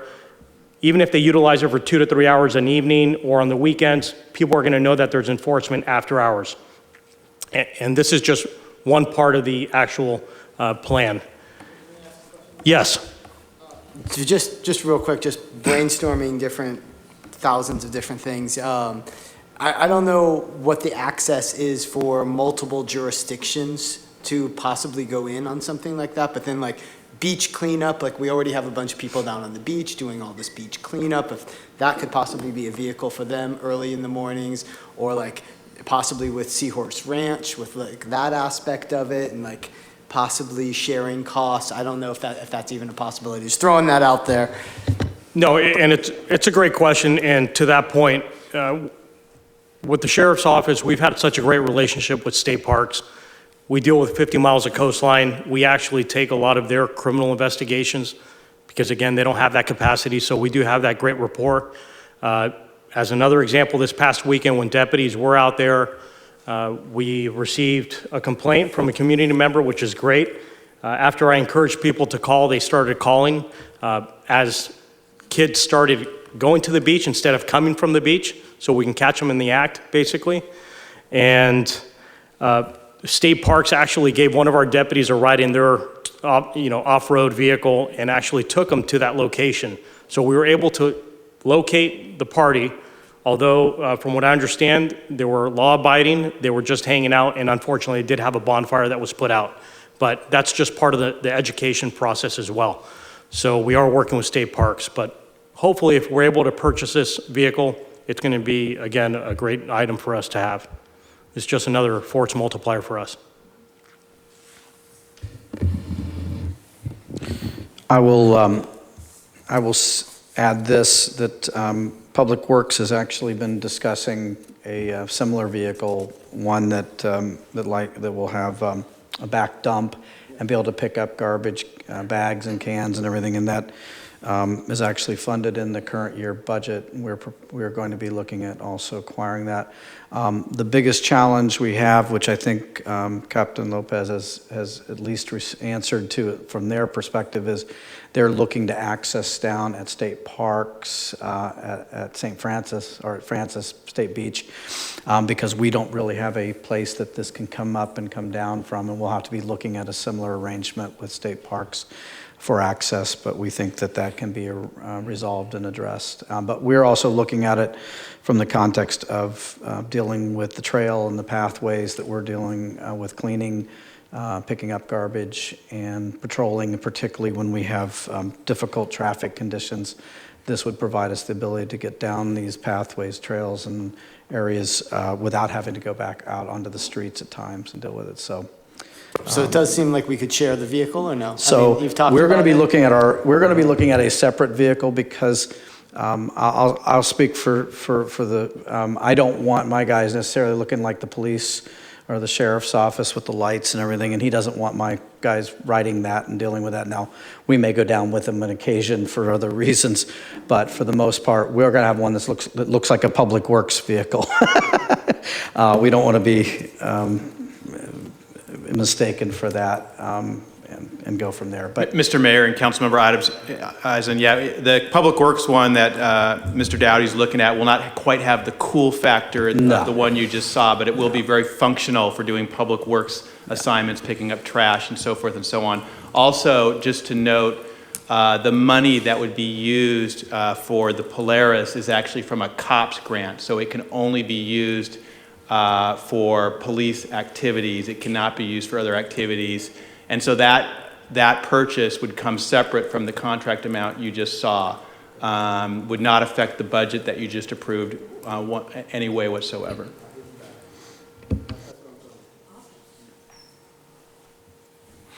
so with that, the other one of the other pieces of the enforcement side is obviously you've now just seen the sheriff's contract and the scope of services. I think coming through this process, we all came to the same realization that we needed to look at supplemental services. And our recommendation is that we seek the services of private security to be there during those evening hours into the early morning hours, to serve as deterrent, to serve as eyes and ears for the sheriff's office when things get out of control, to handle during the summer months the locking and closure of the gates, and also to inform the sheriff, their office, when we have cars parked in the parking lot after hours. Kind of a whole piece to that. We would also look at this as a way to allow, during the summer hours, again, the sheriff's office to be relieved of the closure of all the gates around that include Smithfield, Redondo Beach Road, and Johnston House. So that we think would be very helpful for that time, and allow us the opportunity to really look at how we're going to deal with these gates and whether we should continue to deal with the gates, in fact, at all. But if we are, how do we deal with these issues? Because the 7 days a week, evening and mornings, are very challenging for his organization and under contract, or ours, frankly, as the city, in terms of our staffing. So that's sort of the piece that we're looking at from that, and we have been in contact and are working. We are probably going to be looking at required to go into 8-hour shifts rather than the 6-hour shifts. So we'll be looking at what those hours look like and how they're distributed around. But clearly, at this point, we're looking at the vast majority of those being focused on the Poplar Beach area. For obvious reasons. And then sort of the last piece of the enforcement side is making sure that our signage out at the beach and the parking lot are correct in terms of citing the right codes and allow maximum enforceability when people are parking after hours or parking illegally or doing whatever it may be illegally. And so those will be worked on right now. We have a number of signs in the process and working through those. And so we'll be installing those signs and working through those issues. This is an example of the signs that will be coming soon with regard to the rules for Poplar, and basically these apply to all of our beaches. So they include the no lifeguards. We didn't feel it was kind of weird to have the no lifeguard requirement on signs that go at the other parks inland, and there's no lake or pool or anything. So they'll be slightly different down there, but very similar. Those include at the bottom provisions with the municipal code and other codes that are necessary to be enforceable. And these pick up all of the new rules and regulations that you just adopted as the council. Yes. So will these signs require a CDP, coastal development permit? These are regulatory and do not require a CDP. At least that's my interpretation. Jill's back there. And we will try to, but we'll try to place them in a place that is visible, but not detrimental to views. And these are being ordered in different sizes to reflect the appropriate location to where they are. One of the things that we've noted is that with the sign at the entry used to be actually perpendicular to the road. And because it had been knocked down so many times, it got replaced, but it was parallel to the road. So we'll be replacing that with actually a perpendicular sign and hope that the kids don't knock it down when they're driving their four-wheel drives around there. And so that's part of the challenge and issues. Yes, sir.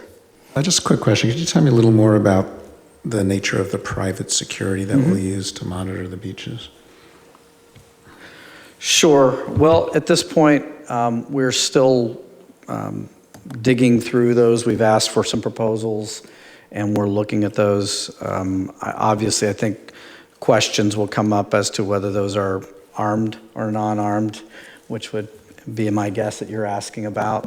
You definitely anticipated my next And that's question. not my first rodeo. And I guess Saul will speak. Just on my behalf, I prefer that they're not armed and they're an extra eyes and ears for us. I found that most security on site at any event, they're going to be able to deter a lot of that activity. And most people are compliant if you're actually contacting them before they get to the beach, before they're consuming alcohol. So I thought it was a great idea from Public Works, and I'm very receptive to it. I completely agree. I'm glad that's your thoughts, and they'll have walkie-talkies where if they need to call in anything extra, so that's great. Good. Put my 2 cents in, I agree completely. Good. I think that was all of our plan. Definitely, they'll have a vehicle with flashing lights, so they can show those at times and deal with it. So this is something that Saul had worked on, and this actually is actually a real sign out there, and it really says the right thing, which is parking lot closes at 8 p.m. For whatever reason, the iPad, it kept fuzzing and blipping out and dealing with it, so I apologize, but if you go out there, it actually does read parking lot closes at 8 p.m. It also speaks to do not litter and all the good things. So these are something that that your sheriff's office has helped and put that together and put that out there proactively. So, and these are the types of things that we think are going to be critical and necessary. And obviously, it makes sense that if that this would continue to then move forward with the no fireworks for the July 4th holiday, for example. That's part of it. We also have some additional. May I real quick? Sure. Sorry. So I saw this. I actually was biking last night and saw the sign. First of all, 3 messages on there, beautifully crafted. So thank you, whoever came up with whatever the different wording is of there. I thought they were very nicely done. Like you said, no littering when it closes, but it was crafted nicely. I love the fact that it's a nighttime sign that shines, because when I was coming back, it was 11 o'clock at night or whatever, and I'm not going to see the signs that we're putting up otherwise. So and I actually saw people coming down, just 2, but coming down, and I saw there, I actually point to it, and I was like, oh, hey, this is a good scene. So this is something, I don't know what our access is to this in the future, but it's seeming to me like at the start of the summer next year, do we get it for like 2 weeks, a month? Like, I'm sure it has to be used in other locations possibly as well, but just. Sure, and this is actually one of the purchases that I asked for during last year's COPS grant request. So it is one of our traffic management signboards that we use throughout Half Moon Bay in order to reduce speed and recommend people follow the speed limit. So it is used in multiple locations. We do have 2 of them, only one of this kind. I believe that in this upcoming COPS grant, we will have sufficient funds to possibly purchase a second one. So I'm going to evaluate that as well. So we can incorporate more signboards, and Public Works will use them as well. And just for the record, we're also looking at the one the city purchased a few years ago with an optional radar as well, so we can use it not only as a message board but also as a speed trailer to identify and try to help folks slow down in their neighborhoods. So we're looking at multiple options with that. I will we'll take on the next one. So this is just, again, a plan that we have implemented for 4th of July, and we're going to have extra staff in here for the parade. I am hoping, based on availability, there's requests throughout the county that I'm able to keep a lot of the staff that you'll see here during the parade to do extra patrols. So we're going to dedicate ourselves to the beaches and calls for service as we get many out on the coast, specifically Half Moon Bay. The other thing that we're going to do with Jessica and her team is put out additional PSAs, create poster boards at numerous locations, including downtown, hopefully. And again, putting up that signboard at 92 in Main as visitors are coming in. So it basically tells them 0 tolerance on fireworks and any activity associated to that. And we're going to continue to do extra patrols, as I previously mentioned, throughout Labor Day weekend. That's also a busy weekend out here, as every weekend is. We see a slowdown after the Pumpkin Festival, as we all know. So we're going to continue doing these extra patrols, and fortunately, we do have funding for staffing when it comes to that. So.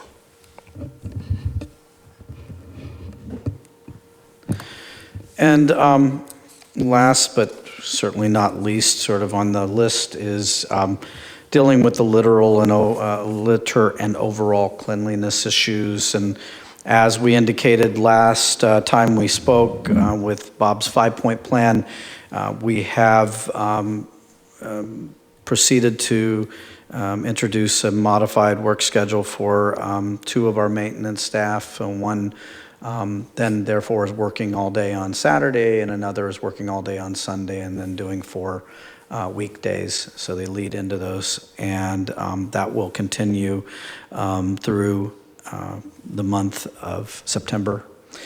And I think we're seeing the fruit of those. I came in the last 2 Mondays and have seen a real clean between our staff and obviously Abundant Grace. I think that issue is sort of resolving itself to a great extent. I wish people would leave less and would pack it out more, obviously, but at least our efforts, I think, are at least being fruitful.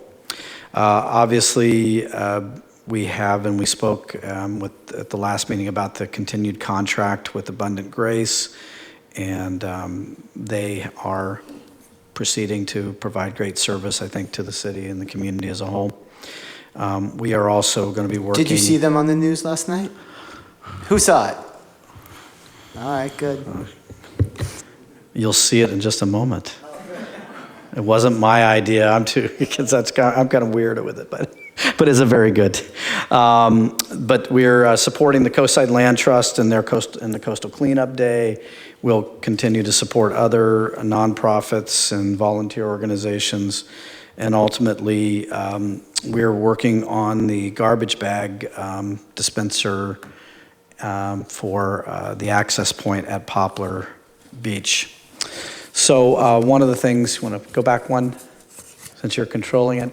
One of the questions that had come up the last meeting was about the boundaries, and I had to correct this here. So this is the corrected boundary, which includes Myrtle as well, from Poplar to Myrtle, for where our cleanup crew will be working and operating from that point. So, and again, we have looked at now with the expanded program for Abundant Grace to include not only the parking lot, the coastal trail, and Poplar Beach itself, but to include Kelly Avenue, which is heavily impacted by tourists and transient visitors to the beach, and as well as, again, that community reaching from the parking lot back to Highway 1 and then extending along the neighborhood that's boxed in there. So that's how we're responding there. And then the next one is an example of a bag dispenser that we've been looking to sort of model from, which is on the East Coast. But basically provides those, and again, this would be located at the vertical access point at the top, and hope that people, if they don't bring it up, at least they would bag it and make it a lot easier for folks to deal with, and make it a lot cleaner and less likely that the birds and the gulls and the winds and the waves will take it away. So we're hopeful that that will be successful in its implementation. Again, kudos to Abundant Grace and the crews that go out every day and clean up the mess that the people continue to make for us. And then finally, on this one,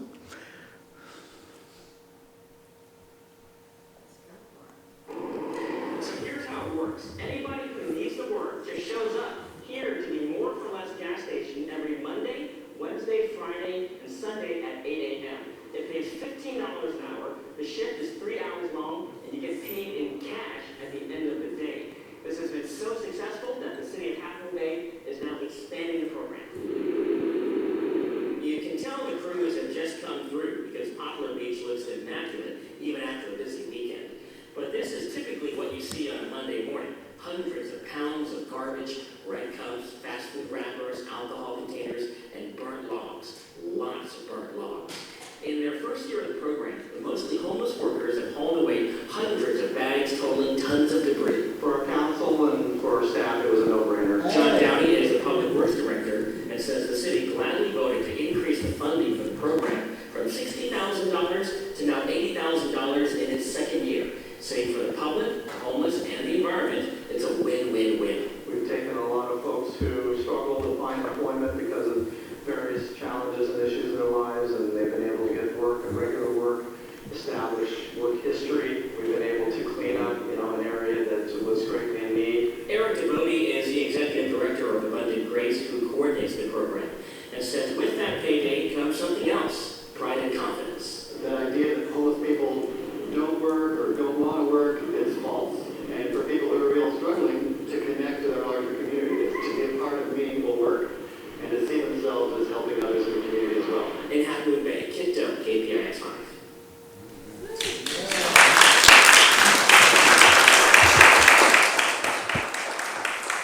Do you have a contract in mind now? Well, I will say this. I definitely want to reach out to the reporter. I thought he came in with a really open mind and a real, I think, interest in the issue, and really ran with it. And I was amazed when he pieced it all together with the still pictures.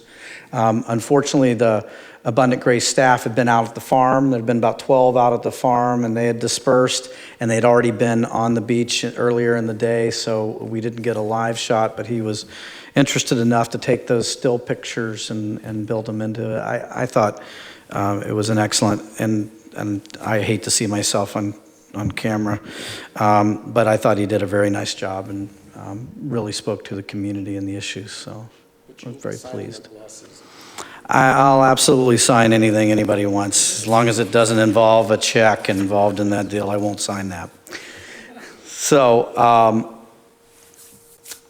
now one of the other issues that interestingly came up out of this is a conversation about Surfers Beach. And I, in retrospect, made a mistake when I was looking at boundaries and looking at where the stairs, and it appears that in fact this area is most likely in Half Moon Bay city limits. I'll just say that because, it's like a jigsaw puzzle out there in terms of the boundaries. But I think more importantly is sort of my jurisdictionally challenged. Big issues there is obviously we have Caltrans right-of-way. We have the Half Moon Bay city limit around the center line or thereabouts. This area is located within the Granada Community Service District, which has a franchise agreement for areas within the city limits in that area with Recology of the Coast.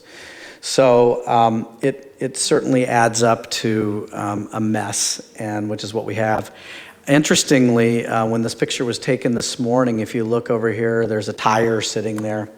I'm not thinking that anybody took that tire to go float around in the water at Surfers Beach, and this is one of the challenges and concerns that we've been having conversations with both Recology and Granada, which is if you put a dumpster out there, it would probably fill up with things that are not related to the people using the beach. It's just an easy access right from the highway to dump it in there. And so this is this balancing act that we have in terms of what type of container receptacle we have, how quickly that's picked up, when it's picked up, how often, all of those things. I saw those comments, and maybe if we do end up putting a dumpster, we put signage that's very clear, because then locals can help enforce that. So don't throw your if they're not the ones dumping. I think a dumpster at that location would definitely generate a CDP issue in the view. But we're continuing to have a conversation with Granada. We'll continue to deal with it. This is not an issue of money, frankly, for the city. I don't believe it is for Granada. It is sort of this public policy issue of put a larger container and it will fill, kind of this issue, and what's the right place on this, and when. And perhaps this is a roller cart out there for the time being, and then that comes down as the summer crunch goes down from that point. We'll see, and to some extent, that we'll continue to report back to you and try to find an answer. And I know Granada Community Service District has been concerned about this as well. They're elected reps. Is having actual smaller, small cans on the beach itself helpful? Do you think? I would be very concerned about that because they will be washed away at certain times and deal with it. Yeah, it comes up to the riprap sometimes, even in the summertime, although less. But in King Tide, I was out at Poplar yesterday when we were out doing the filming and looked before that point, and the surf had been up pretty high, almost up into the bluff area. So I was surprised even at this time of year that it was coming up pretty high. But we're continuing to work through that. We understand. We know you're getting hammered on next door and all of the things and dealing with that. Hopefully, folks will realize the jurisdictional challenges we have and recognize that we want to be part of the solution, but we have to sort of partner to come up with that solution. Let me see if I get this right. GCSD has land that is within the city limits of Half Moon Bay. Is that what you're saying? GCSD is not typical. GCSD is their service district boundaries cover obviously everything in terms of sewer service from Frenchman's Creek. So that, even though it is within the city limits, is covered under the GCSD sewer district responsibilities and obligations. They also have collected the property taxes for recreation and parks, which have been then turned back over to us as required by LAFCO. So yes, there is this overlapping kind of service. More interestingly in this is that many years ago, it was determined that Sam's Chowder House, the Beachcomber Hotel, the Pillar Point RV Park, and Surfers Beach area was not going to come under the city's franchise agreement for tax, but would come under GCSD's franchise, which is with Recology of the Coast. So that's what makes this all the more interesting. And so, I don't. This is so this has been that area of kind of no man's land in which we all sort of point and deal with it. So it's time to come to an answer on this, and clearly the answer is working collaboratively with GCSD, with Recology, and we'll figure out an answer to this for the long haul. I just want to say that, I think we have a great action plan here, but the public has to be a partner as well, right? I mean, if you're using the beaches, you have a responsibility for stewardship of the beach too. So bring your bag down, pack out your own trash, but pick up some other trash that's there. I think working with Pacifica Beach Coalition and others to develop a volunteer base is going to be a really important piece of this, because we don't have unlimited resources or unlimited staff. So we need to have a volunteer program and an education program. I'd actually, for the 4th of July and Labor Day, like us to find people willing to be like city ambassadors. Maybe we have T-shirts or something, and people willing to hang out at the parking lot, reminding people about packing out their waste. Maybe we give them something that they can put their trash in. But I think it's that touch of the public. A real establishing, contact, not just signs and law enforcement, but regular folks saying, hey, can you do us a favor and pack out your own trash? I live here, I live in the neighborhood. We're here to, talk to you about this. So I'd like to see almost like an ambassador program. And I know we only have about 3 weeks, but, I'd be willing to volunteer and wear a T-shirt and, make that connection with the public. Just an idea, but. I think for the long haul, we've discussed that we've discussed that as part of the answer we see for the overall trail and trying to keep people off of the bluff and allowing that to restore back. And so sort of a docent ambassador program where we perhaps look at education options as well as sort of a soft enforcement and issue with that deal. So I think we can certainly look at the short term here with that, but I think the long term solution for some of our issues there is going to be more of a docent ambassador program for that beach and the coastal trail. Maybe we enlist RSVP to help.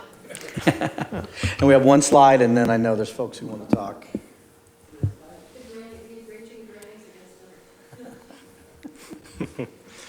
I'll just recap again. We're going to have extra patrols 4th of July and Labor Day and when needed.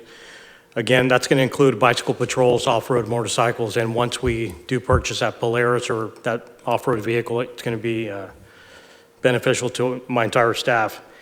And again, the security component of it, it's going to be very welcomed by my staff and myself, and I know Public Works. It's going to be, if that does go through, it's going to be great for all of us.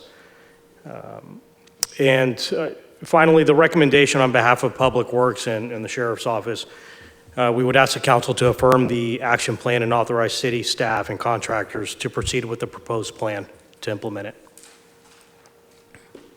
That is all I have. Thank you. So, speaking of real people, I have 3 comment cards on this item, starting with Steve Mahler, followed by Dan McMillan. Thank you, Mayor and Council, and thank you to staff, and thank you to Captain Lopez, all the sheriffs. I want to start with a very quick non sequitur.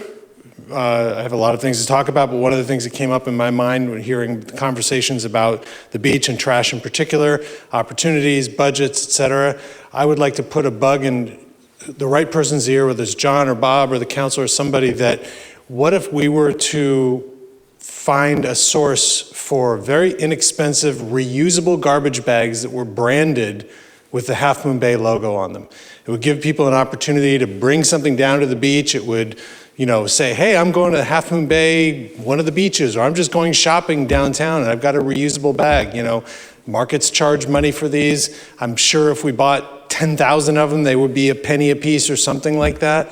But I'd love to see garbage bags out there. I'd even more love to see reusable ones. So that aside, you get that one for free tonight. So I'd like to, I'm in awe of the response here by council, by staff, by Captain Lopez and his deputies.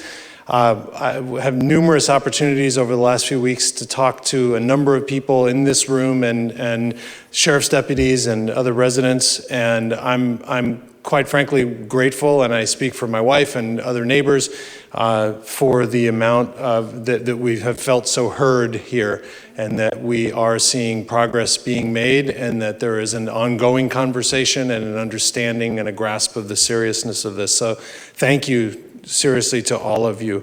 One of the things that came up, and I didn't hear the words used tonight, but there has been conversations, sheriff's deputies, Captain Lopez himself mentioned the lack of a code enforcement officer for the city of Half Moon Bay. That there is somewhat apparently of a lack of understanding of the actual statutes that are on the books for Half Moon Bay in terms of what the officers can cite, what are the actual regulations. I spoke to one sheriff's deputy who said that he felt like he was concerned that his bluff might be called if he asked someone to leave the beach because of a bonfire, because he didn't actually know what city ordinance restricted bonfires on the beach. So we have a number of things like that, I think, that could be addressed if we had someone who was, again, I don't know if it's legal, I don't know how this works, but if there was kind of like a cheat card and maybe the proposed signage would list ordinances, but I don't know, I didn't see that on there. So that's something that is a matter of concern, should probably be addressed. One of the things on the sign that I did not see is mention of horses. We have an ongoing litter problem and a problem of management with horses on the beach. We don't really have anything that describes to anybody what they can and can't do with horses on the beach. And I'd like to make sure that, again, apropos my previous point, that we have an understanding of what is allowed and what's expected of horseback riders. We had a speed clock out on Poplar Avenue. I don't know if that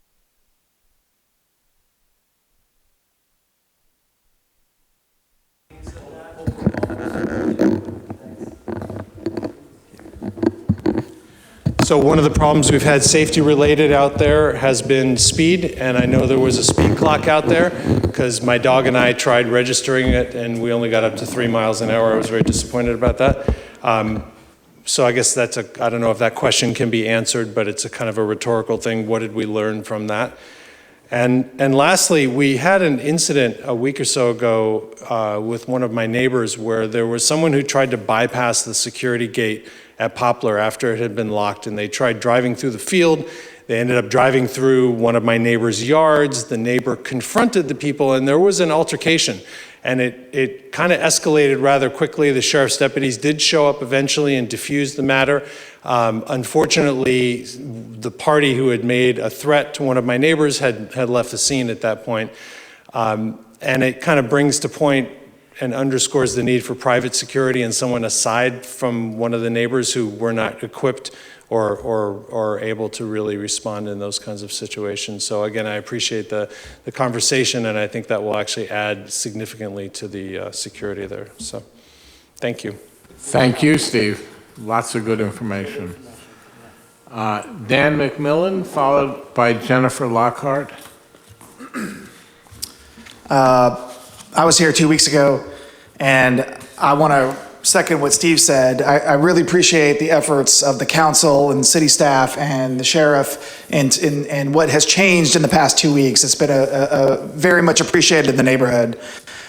Just for keeping score, in the past 2 weeks since the last city council meeting, it's probably been 8 or 9 nights, not every night, but more than half the nights. There's been major parties out there, lots of young people, lots of people parking in the neighborhood, going down there in the early evening and then coming back late at night. On several of those nights, the sheriffs were breaking up the parties early, getting people out of there to where it was relatively calm by 9 or 9:30. So that's been very much appreciated. I just want to weigh in on some of the ideas about the signage and the security and the Polaris. Those all sound like great ideas. The ideas I just want to bring up are, one, I'm concerned about the use of the sheriff's resources, and I know they've been expending a lot of resources in the past 2 weeks, and I just don't know how sustainable that is because y'all don't have that many people working per shift, and I don't know how sustainable we will be in the long term to keep dedicating as much people as you have been to that one beach. And so, I do wonder, what about keeping the gate open? This is, this is a big topic. I'm sure it'd be controversial in some ways, but if the gate is closed and people are gonna go down to the beach, they have no other place to park but in the neighborhood, and when they come back, they're very, very loud and disruptive, and they litter the neighborhood, they vandalize stuff. So, what about the idea of keeping the gate open? Now, there's obviously negatives to that. If you keep the gate open, it's almost like you're inviting more people to come down to the beach. But I'm just bringing that up as an idea. And the second idea is about parking permits.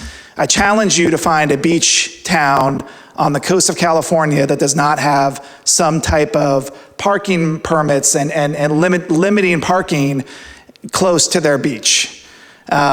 We have it on Kelly. We have parking restrictions on Kelly that say from midnight to 4, no parking unless you have a permit.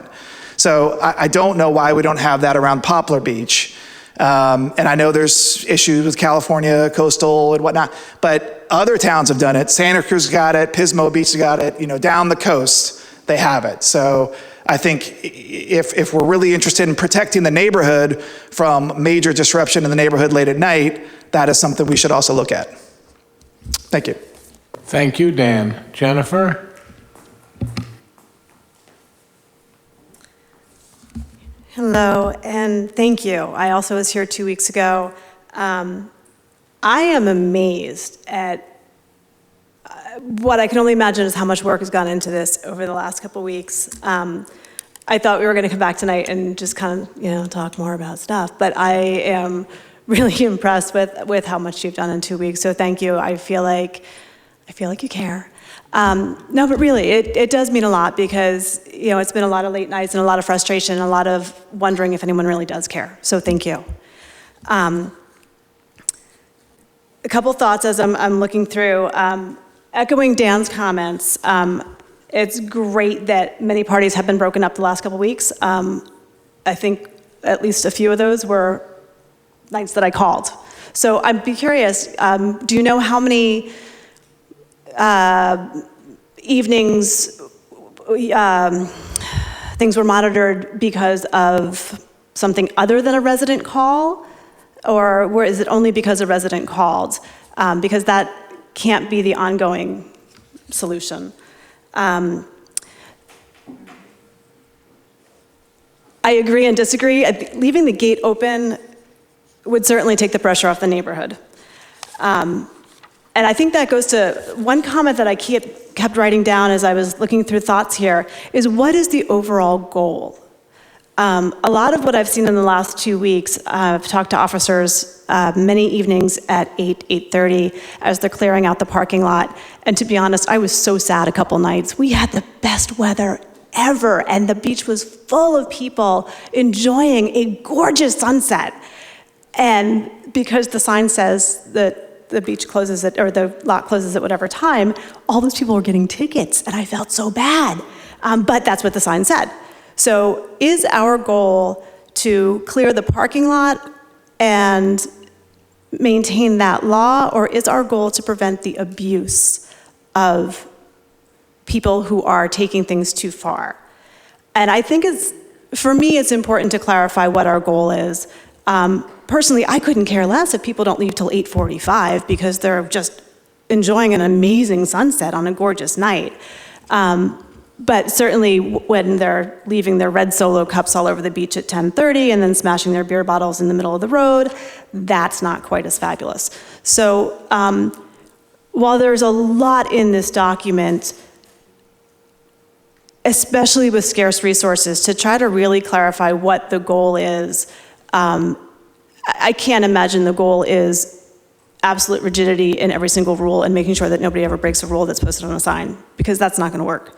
So at 8:30, as I was thanking the officers for coming around and for being there, they were also telling me that they wouldn't be coming back at 10 o'clock because they don't have the staffing for that, and that I did have to call if the neighborhood was still flooded with 20 or 30 cars on Spruce and Poplar it doesn't matter what time it is. If it's, if there are 30 cars parked and it's dark out, we kind of know what's going on the beach. So what is the goal of the enforcement? Not just enforcement for the sake of enforcement, but what is our goal? The Polaris looks really cool. I think my kids are going to line up for a tour. Staffing is always my question. So it looks cool, but if we don't have the staffing to come by at 10 o'clock at night and flush out whoever's there, then it doesn't really matter what they're driving, right?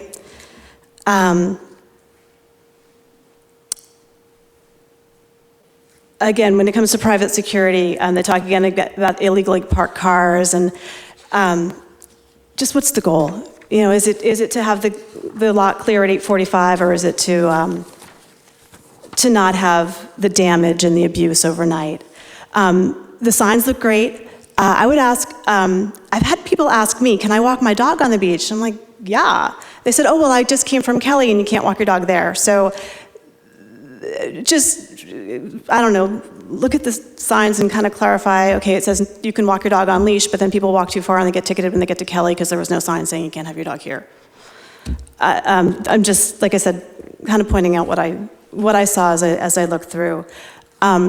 If you're going to have the phrase "no lifeguard on duty," let's put it really big on top, because it's a sign. So let's really emphasize that it's not safe to always swim there. The sign- Thank you, Jennifer. You really need to wrap up. You've had Okay. a lot more. The sign was beautiful. Loved it. Adam, I echo that. When it comes to the PSAs, again, think about the goal. Is the goal we clean up your trash, or is the goal please don't litter in the first place? In terms of the overall cleanliness, is there a backup plan for Tuesday, Thursday, and Saturday? Because the partiers do not limit themselves to 4 days a week. The bag dispenser looks great, but I love the idea of at least a compostable bag, if not reusable, because we all know about plastic bags and beaches. And yes, that news segment was fabulous. And thank you again. The Abundant Grace partnership is incredible, and we're super grateful to have folks out cleaning the beaches. So thank you. Thank you. We need to implement this recommendation. Can somebody make a motion? I move to approve the action plan as proposed by staff. I'll second. All in favor? Aye. Aye. Any opposed? Yeah, the action plan is recommended. Thank you very much. That's what we got. Final items for tonight's meeting are commission and committee updates. Yeah. So who is our representative on PCE? Okay. So at our last City County Association of Governments meeting last Thursday, we had a presentation by the ED of Peninsula Clean Energy about energy reach code amendments, building reach codes. Are you familiar with those? Okay. So they're doing outreach to cities about adopting these codes or doing education around them or starting to consider them, like at planning commission meetings and things. So I have information. We might want to discuss this at a future meeting. And then I just wanted to talk a little bit about, so Harvey mentioned the sea level rise agency. So its full name is the Flooding and Sea Level Rise Resiliency Agency. And so we had a vote, and the CCAG members, which are the 20 cities of San Mateo County, elected 5 members at large: North Peninsula, Central, South, and Coast. And the Coast District is Half Moon Bay, Pacifica, and Daly City. So I succeeded in securing the Coast seat, and I will be doing outreach to the city of Pacifica and Daly City. And we're going to actually probably have a meeting early in July. We're going to be meeting as a board, what they call a board in waiting, because the legislation that creates this new agency doesn't take effect until January 1. But a lot of things have to be done, like recruit a general manager. This will be like a separate agency within the county. We have to have an investment plan. We have to have meetings to hear from the public about priorities. So we're actually going to start that process in meetings in July. And we haven't set a regular date yet, but we're going to be doing that at the first meeting in July, date to be determined. So this is pretty exciting. The whole goal is to, the county's done a vulnerability assessment of all of our various county assets. We got to protect them from erosion, sea level rise, and flooding, and we have to raise huge amounts of money to help pay for it. So that's going to be the goal of this agency, is to raise money and to start, divvying it out to the sensitive areas on the coast and along the bay. And it's going to be kind of a cat fight probably, because there won't be unlimited funds. So Half Moon Bay will have a seat at the table, so I think that's good. And then the other thing we did was approve the fiscal year budget. And we also, we reviewed and approved a resolution endorsing a list of what they call regionally significant projects that we submit to Metropolitan Transportation Commission for transportation funding. And Half Moon Bay had the Highway 1 projects on that list. So that's been approved and is off to MTC for approval as well, and hopefully get that additional.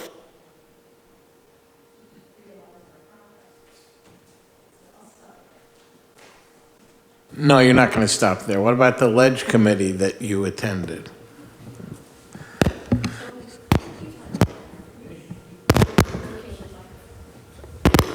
Because I have a working microphone. Debbie and I are on the legislative subcommittee, and we met, I don't know, about 10 days ago or so, and we went through a number of bills that are of interest to Half Moon Bay, some of which had to do with housing, some of which had to do with elections.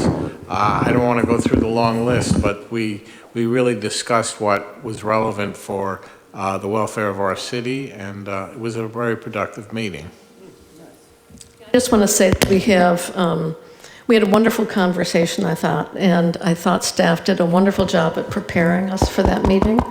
We have a great lobbying firm, and our in-house staff has been very organized. I really appreciate that, and thanks for that.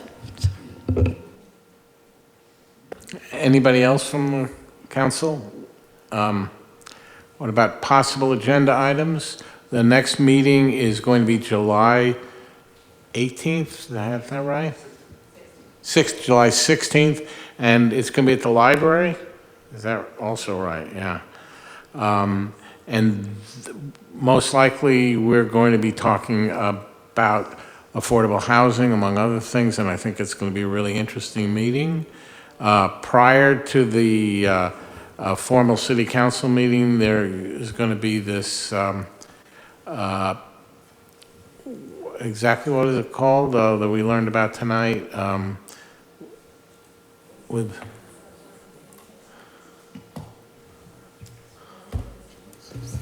Mr. Mayor, I'm not sure. Are you referring to a study session, or we are also going to put on the agenda a celebration of the city's 60th anniversary? Yeah, it's a celebration of the city's 60th. Yeah, yes.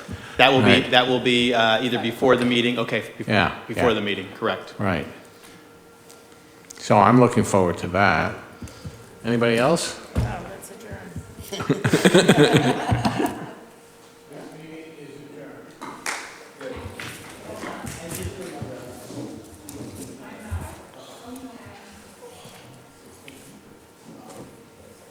Adam's not there.